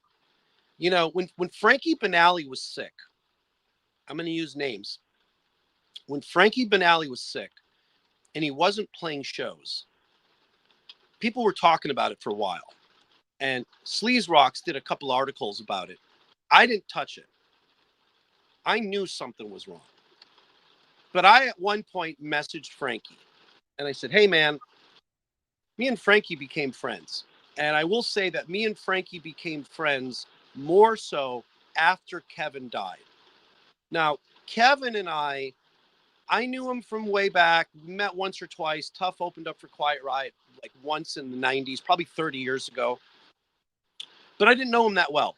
When I came out as the Sludge guy, Kevin was one of the first people to reach out to me and said, "Dude, I like you. You got balls, and I want to buy you a steak dinner." So Kevin, he liked what Metal Sludge had did, and so him and I became friends. And then he would call me, and I ran into him with Alex Grossi, and he would feed me dirt. He'd be on tour with Adler and Janie. He'd be telling me stories to run. So then when Kevin died, and I had met Frankie with Kevin a couple times, but Kevin, he liked me. He really did. And when he died, I think, this is just me thinking, I think Frankie decided to befriend me more so in Kevin's honor. So me and Frankie became friends, and he would call me and we'd talk on the phone about stuff, bullshit, you know, stuff, Metal Sludge, life, kids, divorce, women. And so at some point I reached out to Frankie and I said, "Hey man, what's going on? You're not playing shows. You know, I'm not going to do any stories. I see some other sites have touched on it. People are asking, you know, I just wanted to reach out." And he wrote me back and he said, "Stevie, I ask you kindly, don't share any of this. I'm going to die. I'm a dead man walking. I got 6 months to live.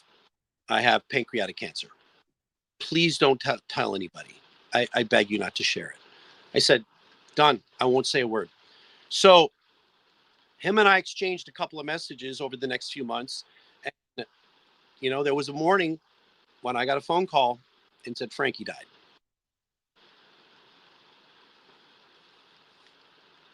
And I had those messages. You know, I've known Alex a long time. I've been good friends with Alex. I've known Jizzy a long time. But when that happened, it was just like, he told me, he's like, "Stevie, I am a dead man walking." And I'm looking at his posts and he's like, "Here's what I'm eating today." And it's a little tiny bowl with a little bit of green syrup in it. And he's like, "Oh, I'm doing my 16th chemotherapy treatment. I'm doing radiation for the 10th time, the 14th time." And we're seeing him wilt away. And then him with all his hair gone, you know, playing his drums. It's real, you know. Howie Huberman, my old manager, is battling right now. You know, doctors are telling him, you know, it's almost a game over for you. And we've seen, you know, Tawny Katane die and Brian Howe die and this guy die. And, you know, Steve Riley. Vinnie Paul drops dead and of a heart attack, and his brother gets murdered on stage. Janie Lane dies in a hotel room 3 miles from my house. You know, I might make a lot of goofy stories and still run the Metal Sludge and, you know, big bravado rock and roll star. But, you know, at the end of the day, we're all human. Mm-hmm. And I got 2 kids. They're 18 and 20. They're off to college. Life is fragile. So you gotta enjoy it. And like you said, you know, I'm out there doing this stuff and I'm smelling the roses. You know, for me to go to Thailand, for me to go to Brazil, for me to go on a cruise, even to go to Ohio or wherever I'm going to go next, Europe in the summer. I'm very grateful. I'm very thankful. And you'll never see me not share that. And so, you know, I'm at a point in my life more than ever that I want to, you know, make that known and speak about it. And that's why I also, as I walk the streets of Thailand, I would go get change. I'd get 20s and 50s for my 500s or thousands.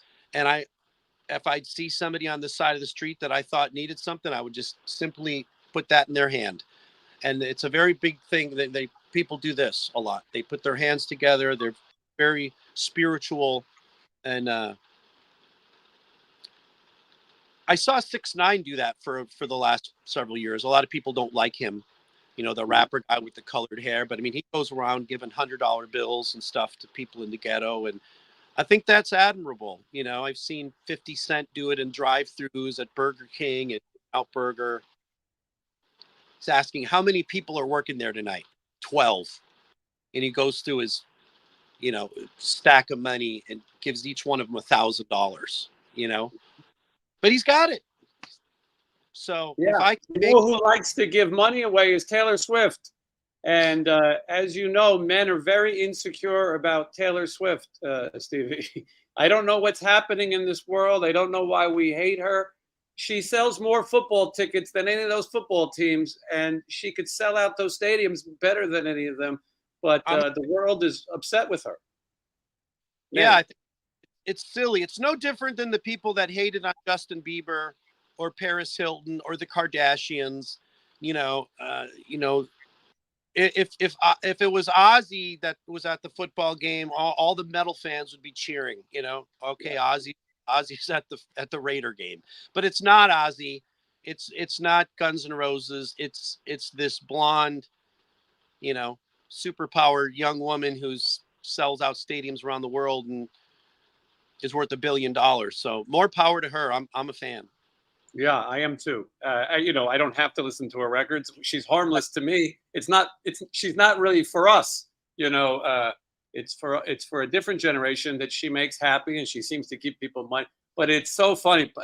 Facebook and social media right now is between the depressing things. Then you get the politics. Then you get people who are mad at a football team because a guy's dating someone that we all would like to date ourselves. It's just so. We're in such a crazy world, and that's why I think it's good to put some positive energy out there. And one of the things I like about this show is that people can have a laugh, but also have a conversation. Right. You know, we touched on some heavy stuff. We touched on some light stuff. Obviously, we've checked in with Johnny while he's cooking, but it's a distraction. The reason I like to do this is that it's a distraction that we offer people. It's cheaper than therapy, you know, and that goes for me too, because I enjoy sharing with the people who watch. It's so nice to meet so many people, you know, who watch this, and it's fun and it's real. Everything you said was from your heart. You know, this wasn't like a prepared statement. Right. We didn't prearrange. Oh, let's talk. You know, and I think that I think is the best way to live. You know. Do things, have experiences. I did all these tour diaries. I think there's 50 of them so far. Me and Johnny made the best of it. Even at the worst place, there's some of those shows were painful. They were terrible. Right. We were sick. But you realize that first of all, we were fortunate to be even able to do it. At this age, to be going to rock shows all over the country is a pretty cool thing. Yeah, the diaries are great. Just like I've done, you know, with my TUFF diaries, which you plugged earlier, and I talk about everything that happened, you know, from the beginning, and there's 20 plus of those out right now. There's more to come at some point. It's funny too, because people say to me, they're like, "Hey, did you get any pussy when you went here? Did you get any of this? Did you screw any chicks?" And I'm like, why would I tell you that? And they're like, well, yeah. You talk about screwing a girl behind a door, you know, and at the Troubadour in 1989. I go, yeah, I was 23 years old. I go, the stuff that Nikki Sixx wrote about in the heroin diaries, whether all of it's true or not, clearly it is. You know, the stuff that Slash wrote about in his book when he was on drugs and he was running around the hotel room and there was little green men all over the place. You know, even if Slash did get high a week ago, and saw a bunch of purple men running around his hotel toilet, he's not going to talk about it now that he's 56, 57 years old. But when you write a book, when you do that history, you know, like the TUFF Diaries are, I tell you everything. I tell you about getting hair extensions. And I tell you about screwing girls that were in Playboy for the first time and me thinking, oh my God, I used to look at her in the centerfold and now I'm on top of her in her bed. Like, how is this possible? I'm from Oshkosh. This isn't supposed to happen, but it did. So there's parts of that you have to recall in certain ways, like the history, for instance, the TUFF Diaries, looking back at like a book, and the modern day stuff that I'm doing, kind of like you, and I did in some of my video blogs, is sent to you and Johnny. I'm like, hey, I talk about you guys in here. I felt a little bit like you watching your stuff, and I'm like, hey, I'm Jason Green right now, only I'm in a mall in Thailand instead of an airport in Houston. So Right. But a little more glamorous. It's fun, and I've had people respond and say that was cool to see it, when I'm in these other areas, and say, hey, we're digging it. We like seeing People live vicarious. Yeah, not everyone is going to be afforded these opportunities. And we're in an age now where we do live through YouTube. Most people watch it on their TV. I do. And I've seen other people whose vlogs I liked and sort of inspired me to do it and to share. And yeah, people like our take on it. And, we have some experience in these industries. We should play the FMK game. We haven't played it in a long time.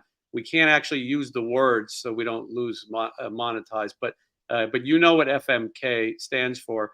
Let's bring in. Let's see if Johnny wants to play. Johnny, I gotta get a phone charger. My phone is blinking. I gotta get a charger. Hang on a second. You do that, and he'll be right back. Johnny, that was heavy stuff we got into. I wasn't laughing at that. I was just. No, it was the cutaway. You started laughing because I was laughing, and it turned into one. There's food in my nostril. Yeah, well, that's an important thing. Yeah, no, we weren't laughing at tragedies in life, but it is the suggested moments that we cut away to you eating a hamburger were definitely humorous. So we'll start preparing before Stevie gets back. But people love the FMK game. Remember, we can't say the words, but one of these people you would have relations with. One of these people you would marry, and the other person you would get rid of. Personally, I think this is the easiest one we've ever played. And I think Stevie's going to agree. Unless one of you guys is a big Demi Lovato fan, I couldn't imagine that's the case.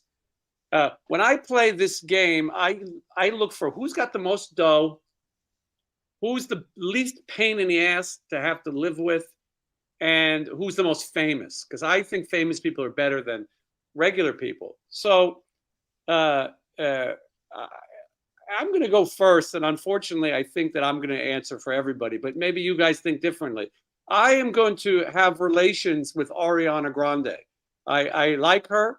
I like her song Positions. I'd like to share positions with Ariana Grande, but I don't think I could live with Ariana Grande. She seems to be slightly vapid, to put it nicely. So, but I would like to engage in relations with Ariana Grande. And then, of course, I want to marry Taylor Swift, because Taylor Swift is the richest woman on earth, and she seems to be kind of nice. I mean, I don't know. I could imagine waking up and spending the day with Taylor Swift. And then Demi Lovato, she's been very troubled. I hope she's okay, but I got to get rid of her. Stevie, have you heard any of this that we were talking about? Yeah, I got to kind of tweak my phone a little bit. You can see Johnny, me, right? It's working. You're there. I don't recommend tweaking. Okay, but, so who are the girls? It's Taylor Swift, Demi Lovato, and Ariana Grande. Okay, well, money matters. Yes. Talk at the end of the day. If you got $1 billion, you could be upset, you can be ugly, you can be angry, you could be a lot of things. But when they say money can't buy happiness, I'm like, send me 20 million and I'll see if I can avoid misery. So yes, I will marry and spend the rest of my life with Taylor Swift. And she's also, I mean, she's an attractive girl. I think, you know. Ariana Grande is, you know, a very cute girl. Very tiny, attractive, and she's no longer 14, right? She's of age now. Yeah, she's probably 24, 25. Okay, so she's older. So yeah, I would pound her through the bottom of my basement. And then that other chick, I would push her off a cliff so fast her head would spin. Yeah, and somebody did make the point that Demi Lovato is probably up for the wildest stuff. Gross. But yeah, I'm not a fan. Yeah, so I think someone's saying they think RNA might be like 30, which is way disgusting. Yeah. I mean, that is way inappropriate to be that old. But all right, well, that was a good one. I hope everybody played along at home. I'm going to comment on this controversial issue for a second. Ariana licked donuts and put down Americans. So this is what happened. I'm an expert on this. Ariana Grande went into a donut shop in LA. I know the donut shop. And she, her and a few of her friends, after a night of partying, were going to get some donuts. And she saw them put out a tray of these really gigantic, inordinate American donuts, these really fat, disgusting donuts. And she licked them? She might have licked one. That's what I heard. But the donut shop recorded her audio through the security cameras. Now, I don't think you should be able to just publicly release that. But she made she said, I hate Americans, meaning I hate big fatzos who come into the donut shop and eat all the donuts. But people took it as she was anti-America. I don't believe that's the case. I think she was a silly young girl in a donut shop. But people are angry about it. Lizbeth, by the way, is offended by this whole conversation. Lizbeth, nice to see you. She says, can y'all talk about something else? Jason, I have to ask, is Ariana Grande, is she not American? No, she's American. Yeah, no, she's from Florida. And okay. But so she was just trying to imply that in our culture, we eat a lot of junk, you know. And I think she was just being silly. But some people were very angry. Here's an interesting one that maybe Stevie could play this one. I don't think Johnny would know who these people are, but we'll give it a shot. And these people are in the adult profession. I think Lizbeth will prefer this one. Asia. I have had some intertwining with some adult professionals. So you might have had one of these, but he spelled the name wrong on one of them. But so Johnny, you might know some of these. It's Asia Carrera, who was an 80s Vivid superstar, probably the first Asian person in that industry. And then was she in Wayne's World too or something? Yeah. No, that's Tia Carrera. Asia Carrera is the adult version. Same thing. The next one is Toby Kai, but her name is Kobe Tai. They wrote it wrong. She was in some movies, but she was also with Vivid. She's one of these chicks who probably weighs 95 pounds. And then Asa Akira, they put Asia Akira. Her name is Asa Akira. She is still active in the industry. I have a signed photo of her butthole. Not sure that's going to hurt my advertising or not, ad suitability. But the picture, it's an 8x10, but the frame is just that. And then it's personalized with an arrow. It's one of the highlights of my memorabilia collection. I would show it, but I can't. I'll answer this one real quick. I don't think the guys know who these people are. I would take Asia Carrera because she's very famous. I'd marry Asa Akira, and Kobe Tai, I guess I'd have to let go. Do you guys have anything to say about that? I don't know. I don't even know who the other two are, but the first one you mentioned, she's got to be close to 50, so she's definitely just getting pushed off the... Yeah. It's definitely a great grandma, no question. Yeah. And I probably should have thought that when I said it. I probably should have thought that one out too before I said that because my girlfriend is over 50. Wow. Look at you dating age appropriate. Insane. Yeah, she is. That's it. Well, that's very mature of you. It's a sign that you're growing. Johnny and I have to pick up our dates at the nursery at playground. Middle school. It says Asia Carrera is in law school and she just turned 50. Well, I mean, I'm glad she's getting an education. It's a $200,000 education to get at 50. Yeah.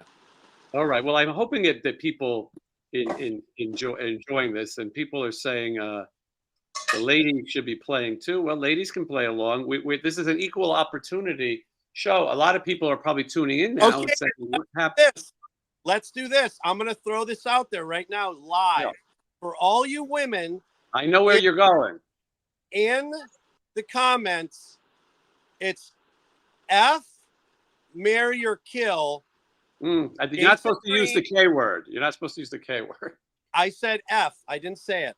Oh no, you can't say the well. So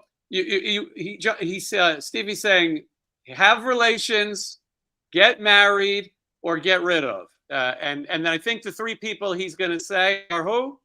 Jason Green, Johnny Monaco, and Stevie Rachelle. All right, now you guys think out your answers. Johnny's posing. Johnny's like showing the ladies what he's got. And we're gonna go through the comments after the fact, and we're gonna add everybody up, and we're gonna see who's the most likely to get married, most likely to get M'd, as in. But you got to write it in your comments. Write F, M, or K, but you can't just say I like Johnny, I like Stevie. You have to answer all three. And just because I'm the host, you could still say you want to get rid of me. It's okay, or whoever. We're all big boys here. Somebody says that.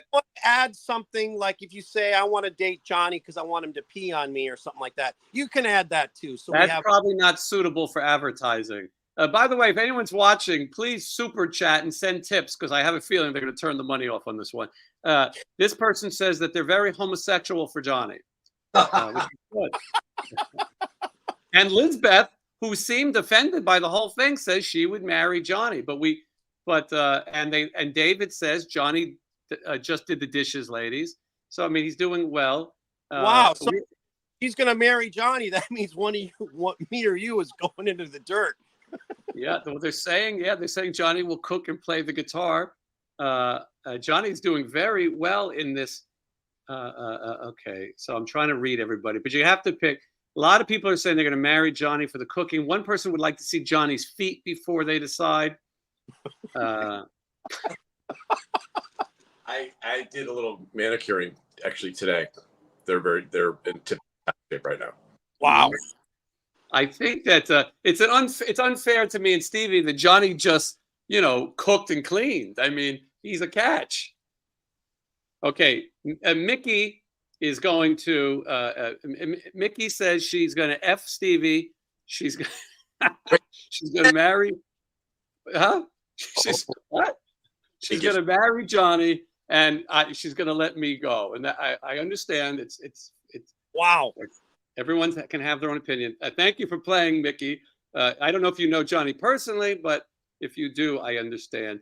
California Dreaming is going to F me, marry Johnny, and would like to just remain friends with Stevie. All right, that's nice. Lake Town is going to marry me, F Johnny, and put Stevie out to pasture. And somebody would like to marry Johnny just for guitar lessons. Lizbeth would like Johnny to play her guitars. That's a code for the backside, I think. Julie, young Julie is here, and she is going to marry Johnny, F me, and get rid of Stevie. She's underage. Yeah. Everybody wants to put me into a coffin. Yeah, so you're the guest. All right. Well, hold on. More importantly, someone said this is a tough one. It's tough, spelled TUFF. So thank you, Susan. Very good. West Coast Ronnie with the super sticker. Thank you for bailing me out and sending some money because we've gone into a whole new level of not suitable for advertising. A lot of people. Go ahead. Have I said some bad things? I don't remember. No, you were talking about life. I thought you were serious. People are offering other adult ones. These guys don't really know them. Will is saying that Lizbeth is hot with 3 T's. It's hard to tell from these pictures. If let's take a look. If Lizbeth, Johnny's future wife, I can't tell. Can you guys tell from that picture? Johnny, take a look. Give me a second. Oh, yeah, I see her on my Facebook page. Okay, well, she would like you to come over and play with her guitar, if you know what. But thank you, Lizbeth. Although I think you got rid of me. All right. If anyone else would like to answer, this is your last chance. People are saying, I gotta know if I have to start packing. Yeah, Johnny's going to be getting a new family. Johnny's going to a new home. Vague Lassane, which means they're crazy, says they would like to F Johnny, marry me, and get rid of Stevie. Well, thank you, Vague. I don't think Stevie did so well at this one. It was his idea. Wow. It was my idea, and I'm the one who got the worst results. Mm-hmm. Yeah, you played a danger. A lot of people are saying Lizbeth is sexy.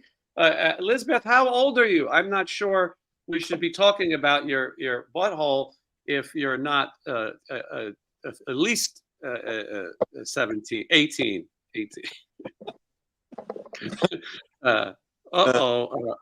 Rafa says that Lizbeth is muy chula. Thank you, Lizbeth. Everybody's in love with Lizbeth today. How many people are watching, Jason? Did we 300. Our wacky inability to have video working all? 300. There's 300 people. And through all of this ridiculously, there's almost always been a little over 300 in and out, which is ridiculous. Let's see. Is anybody to my sites and buying anything right now? I don't hear any PayPal. We should sell something for Stevie for playing along. We sell Matt CDs every day. We should sell some Johnny stuff, Stevie stuff. Stevie, what's the website though? TUFFCDs.com. Right. Was TUFF8tracks.com taken? Right. The TUFF CDs, when he bought the domain, CDs were all the rage. But TUFFCDs.com, Stevie's got all kinds of cool stuff up there. Go over there and buy something. Support. It's StevieRachelle.com. It's RLSRecords.com. It's MetalSludge.com, MetalSludge.tv, TuffCDs.com. There's like 20. Go to the same couple places. And just want to look for the store and just max your credit card out. Lorraine says, and she's a big fan of Stevie's, she'd like to F Johnny. She would like to spend eternity with me, and she would like to get rid of Stevie. And she's a fan? I don't actually know that, but Will is a little behind in the show. He just put the 3 of us up. Stevie just did that 15 minutes ago. Terry says he will always use CDs. Some people only believe in physical media. I was once in a car, I'm going to name drop, with Sebastian Bach and his lovely wife, Suzanne, and my friend, and he was driving, and me and Sebastian's wife didn't really care about vinyl and collecting physical media. And Sebastian said, dude, you gotta have physical media. And he said, what happens if your power goes out? Then you can't use your phone. Because I held up my phone and I said, I have a whole record store right here. And he was not going for it. And I will say that I was in his home and he told me, stand here and listen to Robert Plant's first solo album on vinyl. He had $1 million speaker system, surround sound. Me in my house with my Cookie Monster phonograph isn't going to sound the same. But some people believe in physical media. All right. Is this Robert Plant album that has the song Big Log on it? I don't remember. But a lot of people agreeing with Sebastian on physical media. All right, let's see. Yeah, except if the power didn't work for the phone, it wouldn't work for your phonograph. player either. Right, So true. Yeah, he's that's the point. not that sharp. Yeah. The thing is, I started 30 years ago when I launched RLS Records in the spring of 1994. Of course, a couple labels before that and put out product, but we're gonna make these. We're gonna sell them. I can do so. DVD, and obviously this vinyl thing has come back around now in the last 8-10 years, and it's another age. The first I have the pre-orders.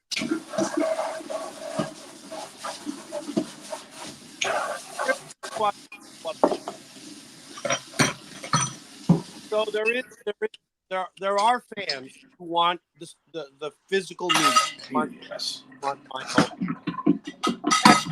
And also Spotify. I think we all know, right? We're a little over 2 hours, so I want to make sure we get some more plugs in, as they say. If you want to see TUFF, which Stevie, the bass player is the original bass player too, right? Todd Chason is playing bass in TUFF. He's been back in the band 2008. So two of us as original guys. We have Billy Morris on lead guitar, which everybody, great guy. He did his Warrant and with Janie Lane. He even did some shows with Quiet Riot at some point. Alex Grossi. He did some stuff with Paul Gilbert as well. Paul Gilbert's solo band. It wasn't Mr. Big. It was like a solo thing. But Billy's awesome. And then Todd T. Burr is our drummer. We've used T off some years. And he was on the Strip back in the day as well in a band called Rockney. So, but yeah, Johnny was a big fan. So you can see TUFF in Ohio. You can see them on the Monsters of Rock cruise, sold out. So I hope you have your tickets, or you can stow away. And then TUFF in Brazil. Fist First Vinyl will be available very soon. You can pre-order it now. So you want to go to tuffcds.com. Go to Metal Sludge, of course, and read up. Stevie, it's not as crazy as it used to be. I like to see the forums and get a little crazier. But now everyone has Facebook and things like that to chat about. But I see a lot of people who were in the comments earlier. I didn't get to them, but they were saying that they had been on Metal Sludge for quite some time. They were saying their usernames. Back in the days of Bobby Blotzer and all the craziness, and Johnny V, he's crazy on there with his. Johnny can tell you all about it. But anyway, so you want to get that. And then if you want to support Johnny Monaco, because he's going to need it, johnnymonaco.com. Johnny's available to go see aging impressionists with you. And a lot of people enjoy Metal Sludge, of course. And let's see. And we're getting a little bit of we're getting a little. It's getting a little sludgy in the board, which is in the chat, which is fun. And people are having a good time. Now what? It's on the phone and it's too small to try to look at it. So I can't see any of them. I can't see any comments. Anything I need to answer, Jason? Anything good, bad, or indifferent? Well, Jason usually has good questions. He said, "Do you remember the Sunset band Cry Tough? What was the deal with that?"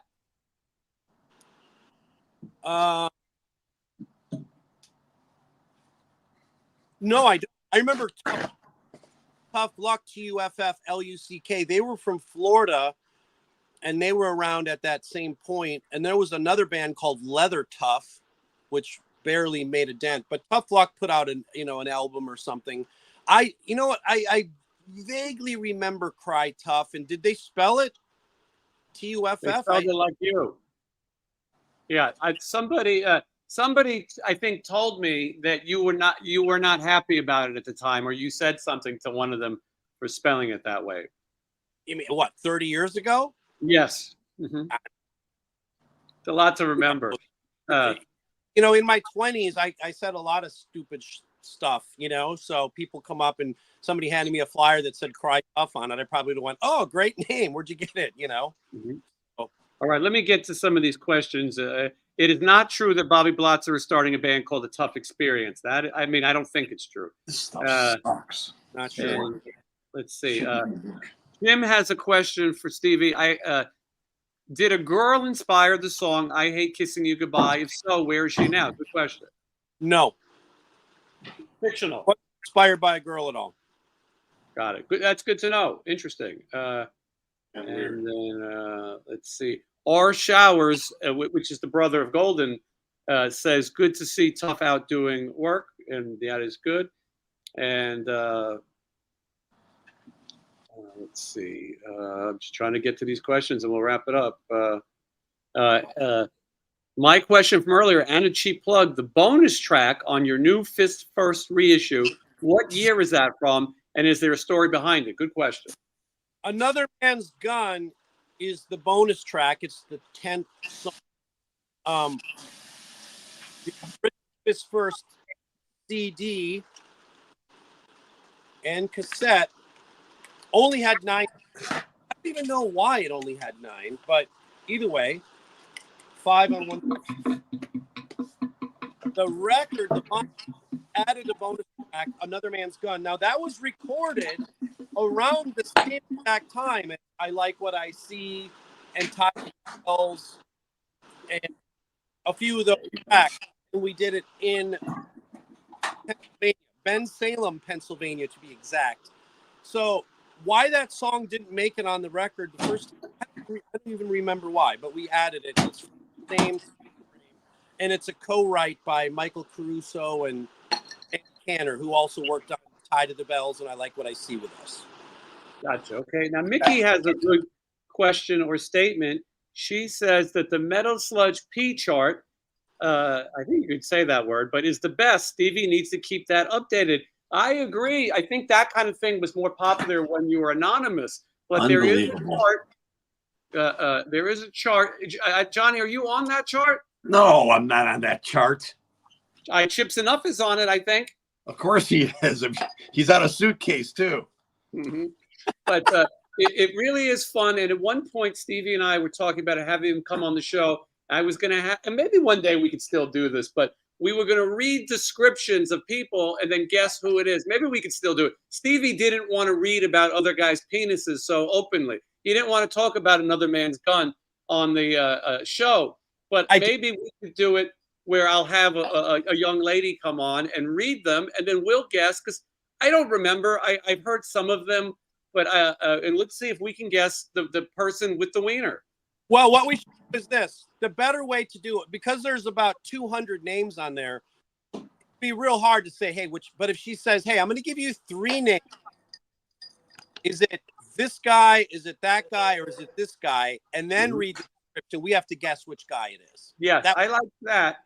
David says, if Johnny and Stevie were in a band together, it could be called Tough Z Enough. I think it should be called Enough Z Tough. But whatever, you guys are working it out. How good are Michael Lean's bagels? What? Michael Lean's very successful. For anybody that knows, he has a company called Old New York Deli, and the flagship store, the mothership store, started in 1994, 95, Rio, California. It's still there. It's right off the Santa Rosa exit. And then he had a second one up in Mammoth Lakes, up in Mammoth by the mountain. And then a third one opened in Newbury Park, which he franchised. He went through the process of having a franchise tag and license so he could basically sell the stores. Then he opened a 4th one in Woodland Hills on Topanga Canyon about 3 years ago. It's kind of by, for anybody that lives in the valley, it's by the Topanga Mall, where you walk around outside. Yeah, I think I made movies in that area. People said Rucka Pit Kitchen would have been a good name. For those who might not know Michael Lean, he's the original drummer for TUFF, and he's a successful businessman in the restaurant industry. There he is when he was young. The guy that looked a little bit like Nikki Sixx. Did your kangaroo mascot have a name? Clubber. All right, well, Clubber. Rest in peace. Yeah, Clubber, yeah. Okay, let's see what else. Let's get a few more, and then we'll get the hell out of here. And speaking Enough, just so everybody knows, my third solo CD is called Stevie Rachelle Best Stuff, and the S is small and the rest is long. Best Stuff. There's a song on here called Shagadoo Lollipop, and the bass player is Chip Z'Nuff. So there's a TUFF Z'Nuff compilation, or I should say, match made in heaven with me and Chip Z'Nuff. Shagadoo Lollipop on this, my third solo. Are you sure that it's not something that Donnie V or Johnny Monaco created and Chip's just taking credit for it? No, because I never dealt with Donnie or Johnny. I literally messaged Chip and I said, Chip, I want you to do this. Here's my budget. I sent him some dough and he knocked it out. And it was great. And then you played the whiskey. And he made you a cake. John says, did you see his wedding pictures, by the way, Stevie? Whose wedding pictures? Chip, he renewed his vows, full toupee and all. He allegedly, he tried to have it scraped from the internet, but we saved the pictures. I know this sounds hard to believe, but he looks ridiculous. The former Sludge board mainstay, another name change. Thank you, Steve, for creating that. What a special thing was that day. So that's for the Inside Metal Sludge people. I didn't see the pictures of Chip, but I will go on record as saying that I met Enough's Enough in 1989 when they were on tour with the debut record and on a show in Orange County at the Market. TUFF was the opener. So I met all the guys that day. Donnie, Chip, Vicky, Derek. Donnie was kind of a dick. I know it's hard to believe. Chip was amazing. Vicky was cool. Derek was kind of off on his own, smoking pot somewhere, I think.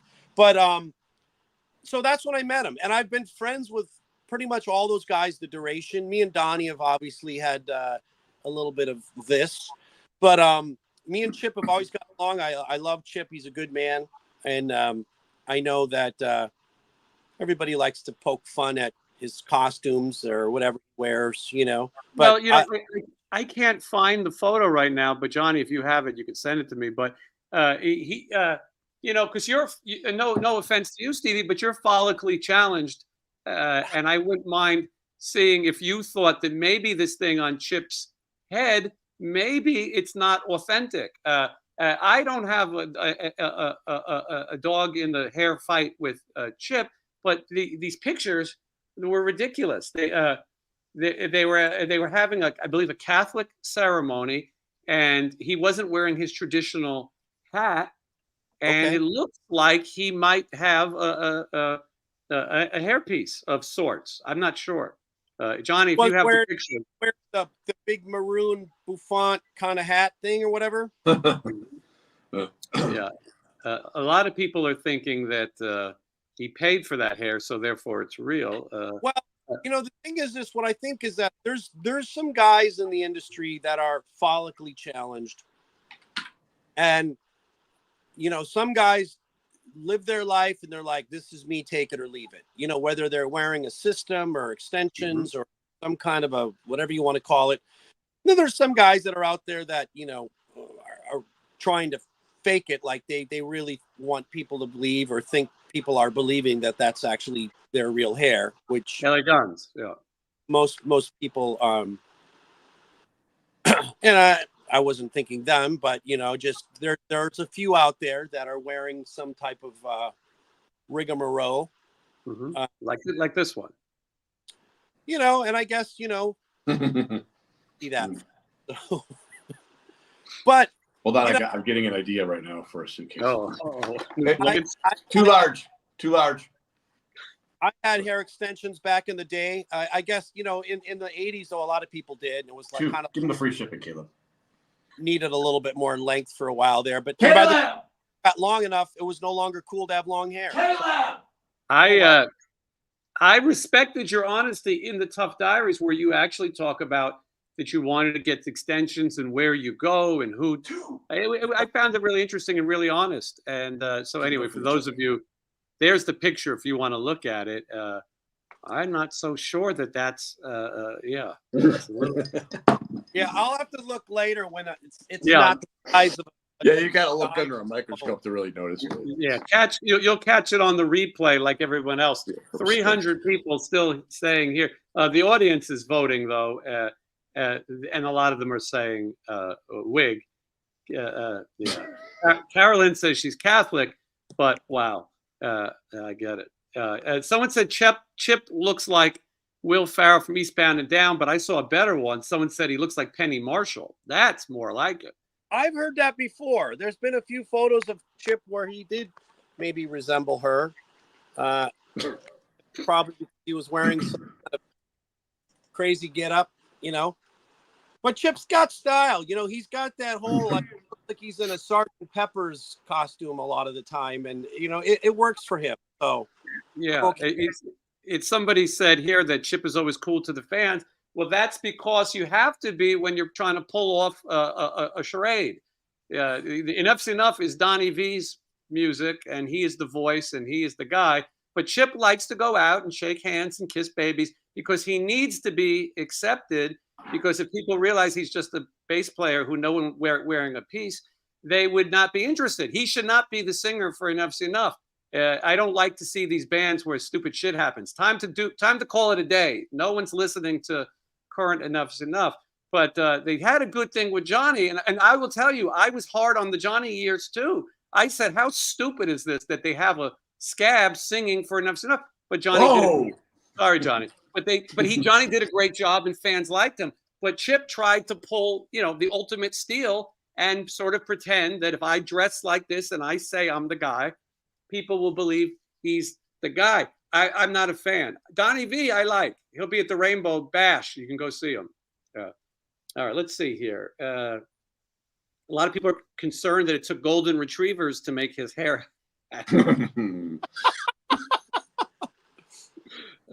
Chip is a dollar store douche. But anyway, someone said Johnny's. But he is nice, and he'll be nice to everybody's face. But at the end of the day, I think. You know who else was nice, Jason? Ted Bundy. That's right. I get it. Liz Beth. More haters in the forum. I thought I was going to get some Sludge haters, but unless you didn't see them yet. No, I didn't. And someone makes a point. Donnie's solo records are really good too. But no, I didn't see a lot of hate for you, Stevie. I think I think a lot of people were here because they knew you'd be here and wanted to support good stories. But to answer that question about MKF, it was like I was definitely K'd more than anybody. So maybe they're just silently hating me. No, it's a selective group. And Johnny and I are on here every week, so I think these people have some loyalty.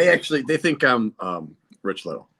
Yeah, and like I said, you guys are Laverne and Shirley, or you're what's their name?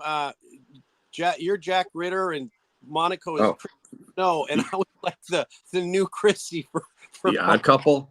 Oh no, we're like the Odd Couple. I think the Odd Couple is more like it. But Carolyn says we like Stevie, and Blanco says that you just can't compete with Johnny's butt. Apparently, Blanco has seen Johnny's butt, and now people are all going to Metal Sludge and reading the old stuff. Everybody's hooked on the chart. Yes, you mentioned something about Johnny's feet earlier. Is there something about his feet that I need to know about? Because no, that was like someone's implying that because sometimes you meet someone and things are going really good, and then you go to the pool and they take those Tootsie Rolls out, and it could be bad. I mean, I've seen a close up foot like that once. It was connected to Tracy Guns. I thought he might have bought it in a joke store. Johnny, you might be onto something. I've seen some girls' Instagram profiles with 80,000 followers, and all she had was pictures of her feet and a bunch of dudes wanting to send her money. So you might want to look into the gay feet. I'm not saying they're that good, but I think what you get is what you get. It's from your parents. It's all genetics. So when you see your poor dad sitting on the bed with a razor cutting off parts of his feet because he worked all day, and they's got, that's going to be my future. So you have to moisturize, and you have to scrub, and you have to keep them clean. You have to file your nails, and you got to get the angles right so you don't get infections in the corners, and you got to just keep putting like lotion on your feet. It's a full-time job. Sometimes I'll stop for like 2 months. I'll be like, oh, I gotta do that. Well, I have nice hands and nice nails. Now, I'm not going to put my feet up there because I'm not a weirdo. But no, I was about to do it, but then I remembered I'm not wearing pants, and so that might. Tracy Guns does the same treatment, but he uses ravioli. Mm-hmm. Have you ever seen Tracy Gunn's toes, Stevie? No, and I like Tracy, even though there's people upset with me from some sludge, but he does have a little bit of a disheveled look. Yeah. I don't know, the whole I don't want to shave or I don't want to shampoo, and there's times when he's now starting to wear these like Elmer Fudd overalls. And, that looks great. Weird brown boots and then he takes pictures with his shirt off and his stomach sticking out, and I'm like, so we didn't have to say anything. Yeah, he. I sent you an email. I don't understand, and not to get into people's personal lives, but did Orianthi actually lay down naked with him? I mean, She put his foot in her mouth. But hold on, let's all just take a second here and reflect.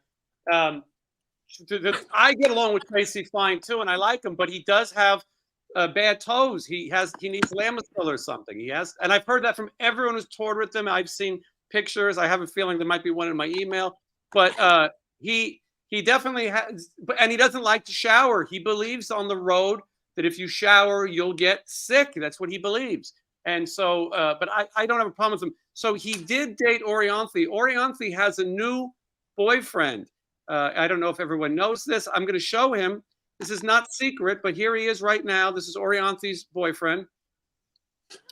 And this is not a joke. It's Richie Sambora or something, isn't it? I thought this guy was married. She went from Richie Sambora to Tracy Guns to Mark Davis. He's 68 right. years. The guy that owns the Raiders. He happens to own the Raiders. If you look at this image on Google, I mean, his hair is a little strange, yes. He's 68 years old, but his net worth is slightly more than Tracy Guns. It's $2.3 billion. It's in the billions. But you should see this guy. You should see this guy. He takes off those athletic socks. His feet are beautiful. They're like porcelain. Now, when I see things like this image here that I'm circling, why wouldn't this guy get a haircut? Like, that's not a haircut. That's a hair piece. I think you know that, though. Yeah, that's the style. Yeah. But he could get a better style. Did he go in the store and ask for the Mo Howard? Right. No, he's a big fan of Earl Flynn. All right. Yeah. Well, hair's kind of freaky. But anyway, that's Orianthi's boyfriend, and this is public knowledge. It's on the internet, so I mean, then it must be true. And let's see. I got to cancel my interview with Orianthi. But thankfully, we've got some estrogen coming on the show next week. We have Calico Cooper is going to be here. She's awesome, and she's going to talk about the new music from Bisto Blanco. And then Julia from Vixen, she's going to be here. Do you know her, Stevie? Is that Richie's wife? That's Richie's wife. The man who's the most known for being faithful. I don't know her, but my girlfriend knows her. They're friends or something. So she's very sweet, and hold on. She's got a killer bass. That P bass is great. She's from Johnny. Brazil. Do you think I can? She's certainly talented. Cher was talented, and Vixen too. And you know what? I bash on these bands that have no original members. They have their drummer, but they pull it off, and they're fun, and they're nice ladies, and she's got a cool story. She's from Brazil, where you'll be heading. Johnny, do you think we can share these pictures that we just got off the press? I mean, it was on a show that was on TV. Was. Okay. Well, all right. I'm going to take a chance here. I don't know. It was the Man Cow show from Chicago. Yep. All right. Well, so this was from the Man Cow show. let's just look. We don't have to comment. Okay, so there's one, and there's Laverne DeFazio, I believe. And oh, wow, look at this. That's a split image of two, I believe, Jewish women from the Bronx. And wow. I didn't make these. This is well, Steve, Stevie's silent. I have to turn on this.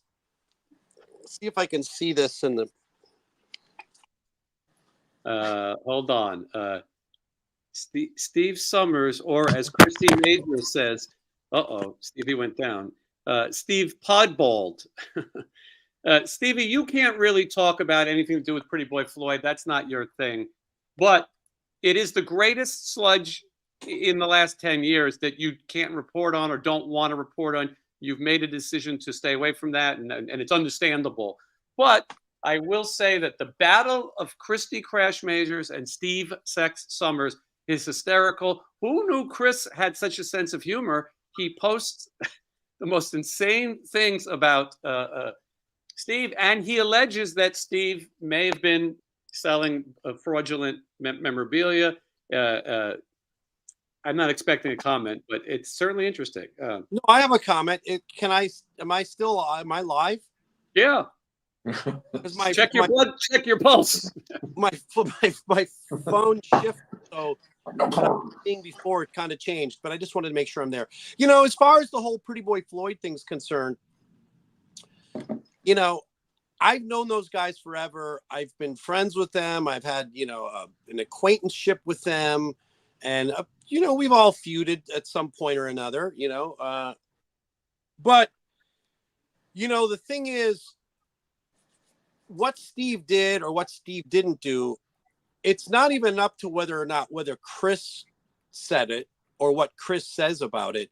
But, you know, there was a lot of people posting stuff that were fans that were like, hey, man, I bought something and it doesn't turn out it's what I thought it was, or this happened. So, you know, those when the fan says it, it's a little bit more meaningful, you know. Not saying that Christy talking about it wasn't meaningful. Christy obviously shared some of the stuff, but it was the fans, and it wasn't one. It wasn't even two or three.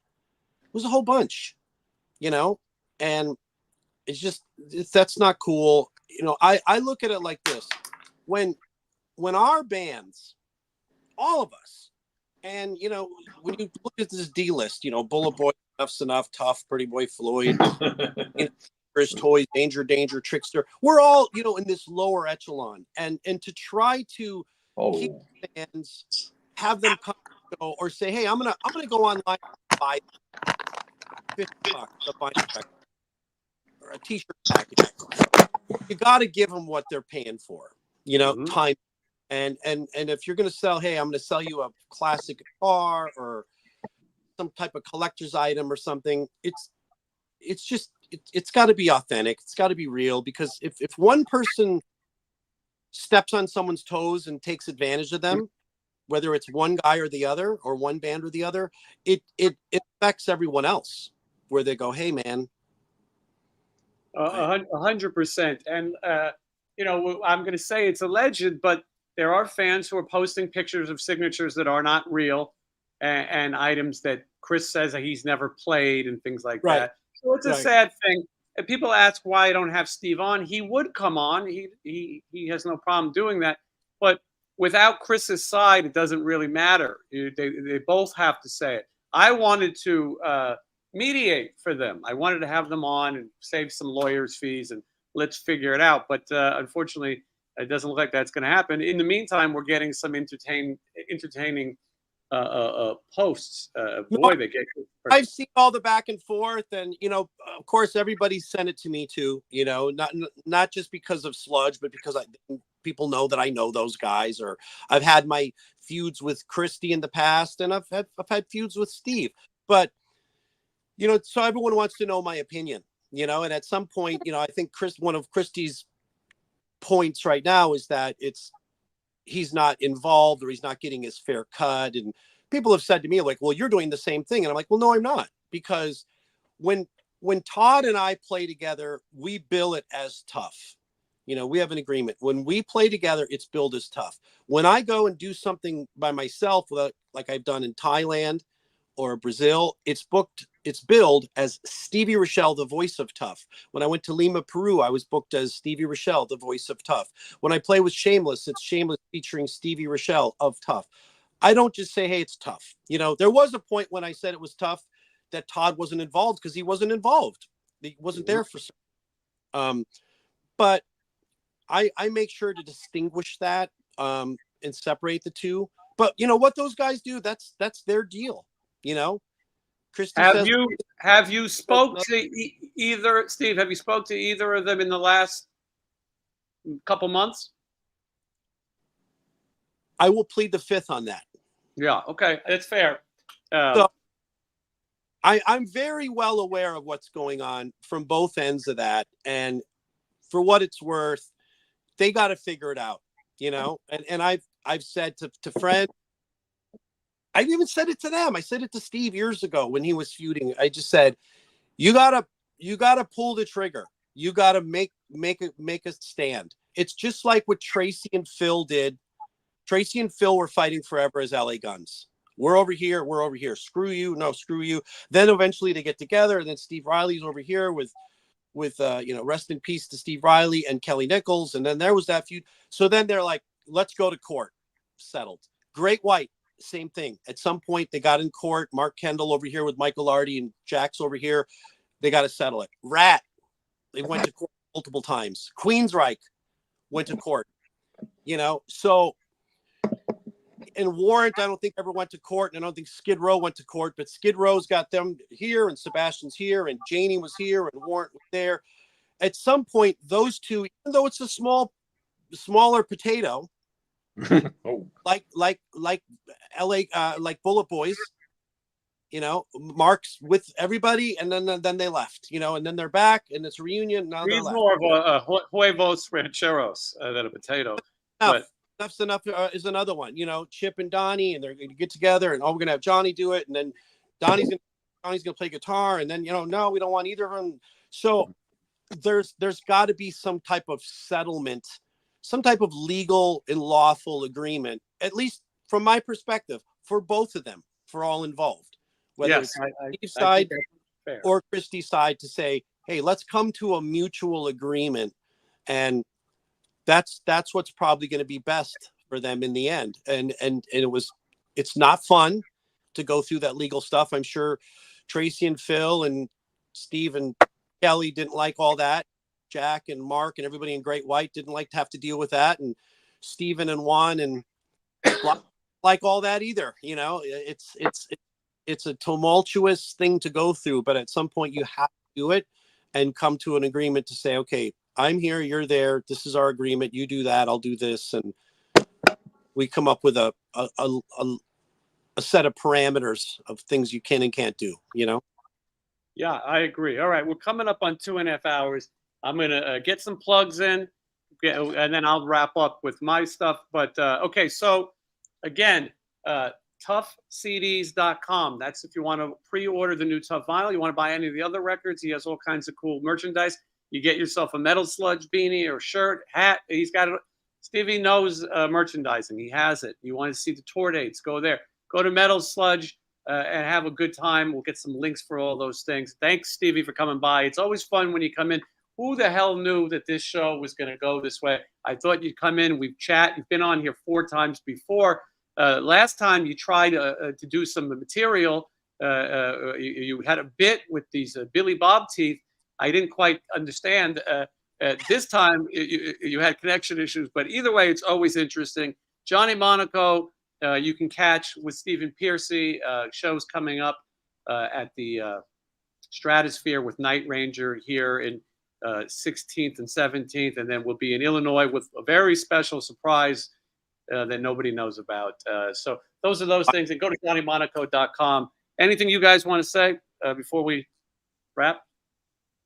I would like to say to Johnny Monaco, I wasn't really coming for your position. I just wanted to be a special guest for the day, and I hope that this isn't going to turn into a feature or you're upset with me that I was trying to take your Chrissy Snow position. Wait till he starts sending pictures of you. This is what happens once he gets a hold of it, then he can't stop. But I think that listen, it's great that Johnny was able to come on and sort of it all worked out.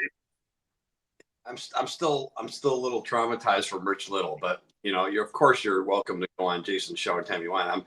I'm kind of teary. It's like you said, you guys, in that email. It's like when they changed the voice of Barney Rubble on the Flintstones, and I was like, wait, that Barney doesn't sound the same anymore. No. Johnny just sent me. Hold on, let me see if I can find this. Johnny just sent me this. He said that he thought it was okay to share. I don't know how he had it. I don't know how he had it handy, but yeah. 1987, 21 years old. I wish I had that towel still. Everybody, matter of fact, Earl Skakel told me that I should he said he'd pay for the photo shoot if I recreate the towel session. So you should, and that might be a good idea to if you were in Pretty Boy Floyd, you would just go buy a red towel and say it's the one. But that would not be the honorable thing to do. All right, I'm gonna get you guys out of here. I'm gonna say a few last things, and then we'll all chat again soon. Thank you for joining me, Stevie. Hanging out, Johnny. Thanks for saving me, and to all the fans listening and watching, thanks for your love and support. Go check Metal Sludge and buy something in the store so I can help pay for my to go to Berkeley. Perfect. Thank you, Stevie. Johnny, thank you. We'll chat soon, obviously. And all right. So what a crazy show. 2.5 hours, 2 hours, 37 minutes right now.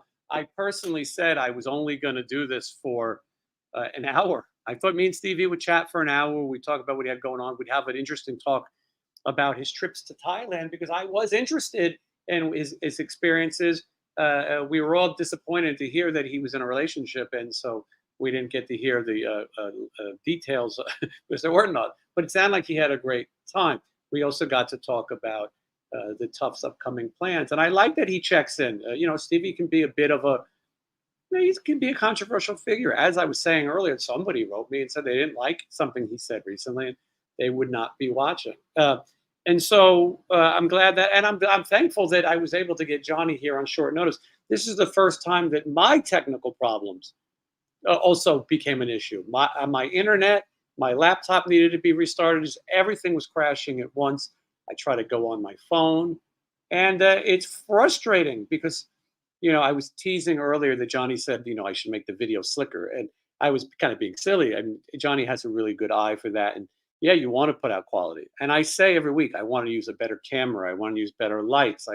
And then you have a show like this where everything goes wrong. I'm hoping that the people watching, it was actually sort of entertaining.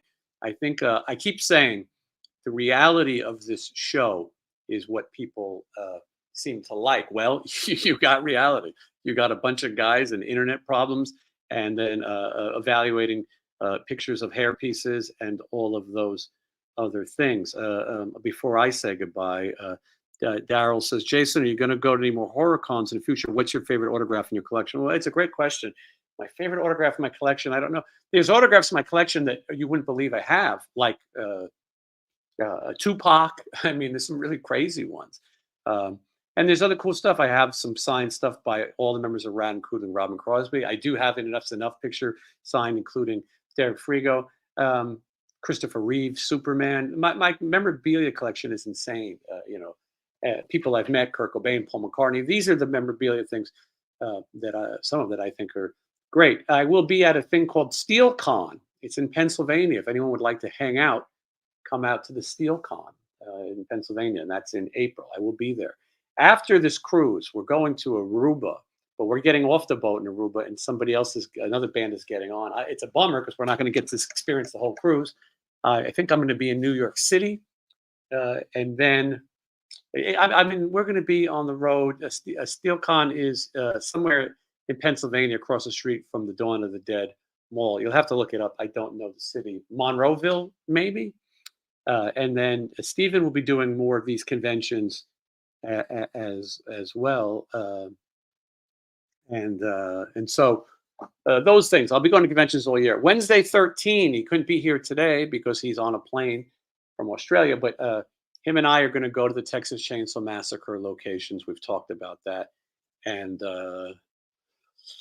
him and I are going to do some other things. We're working on some fun collaborations. And Stevie introduced us, so that was cool. Would I ever have Fred Corey? I would love to. I've been trying. Steven talks to him. I don't think he's the easiest person to get to do things like that. So, okay. Thank you, Georgia. Yes, Stephen Piercy has 2 shows in Texas coming up in April, I think. This is not announced yet, but I don't. San Antonio and Dallas. I know those 2. There might be more on the way. Yes, Monroeville. If you can make it, I'd love to see you. I want to do different things with the tour diaries. Lorraine has an arcade, I believe, in Pennsylvania or Connecticut. I don't know where. Pennsylvania. And I would love to do a thing where me and Johnny work shifts at people's businesses. So if you have a business while we're on the road, Johnny and I will come in. I can't speak for Johnny. I think he would do it. But I definitely will. I'll come work at your business for the day. I'll do your job for the afternoon before the show. I think it'd be a fun twist on things. Can you get Rich Little on the show? I don't know what time it is, but he's probably having soup right now. We could probably just go live and do it. Maybe me and Johnny will do that. Okay. So my blood is low. I've also been fasting, and I am coming up now on 18 hours of fasting. So I've got to break the fast, as they say, and eat. And someone says, "Is it a Conan O'Brien?" Who cares? I don't watch Conan O'Brien. Who cares? There's a few people in the chat today who have stupid things to say. Blanco, you're one of them. I appreciate you, but everyone's a comedian. And the next thing you know, you guys are going to be 85 years old and doing outdated impressions. Okay, tour diaries. Become a channel member. Become a channel member. Watch the Tour Diary New Jersey right now. They're all going to be available for members first and Patreons. So sign up for Patreon. We'd love to have you. You get some guitar picks. You get a signed picture thing. You're going to get to ask questions of the guests, including Julia from Vixen, Calico Cooper. And anyway, and super chat. We made no money today. We put Mark Sanchez. I'm so sorry, geez. A few people I missed. Mark Sanchez, thank you very much. I can't wait to see you on the 16th. Thank you for supporting. AZ, I haven't been to the Spear. I have not been, but some lunatic climbed to the top of it today. Not good. Sean, thank you so much. Happy to see Johnny. I'm sorry I missed these. The chat was going crazy. West Coast Ronnie, thank you so much. Well, these things really help because they are going to take away the advertising. With Stevie in Metal Years Part 2, I'm not sure. Can't remember. He's not here to answer. But anyway, I'm exhausted and I'm losing my mind. But it's so great that you guys. Someone said, donate your hair to Locks of Love. I've done it countless times. You have to have 10 inches of hair. I only cut 4 inches, so I could not give it. But I've given to I've given to Locks of Love 3 times. Anyway, I got to get out of here. I'd like to stay and chat, but we'll be back next Wednesday. And anyway, I got to fix my blood. So thank you so much for watching. Make sure you like, comment, subscribe, and I apologize. One day we'll have a really tight, organized show and not all this hijinks. All right. Thank you all for watching, and I appreciate everything that you guys do. Most of you. Some of you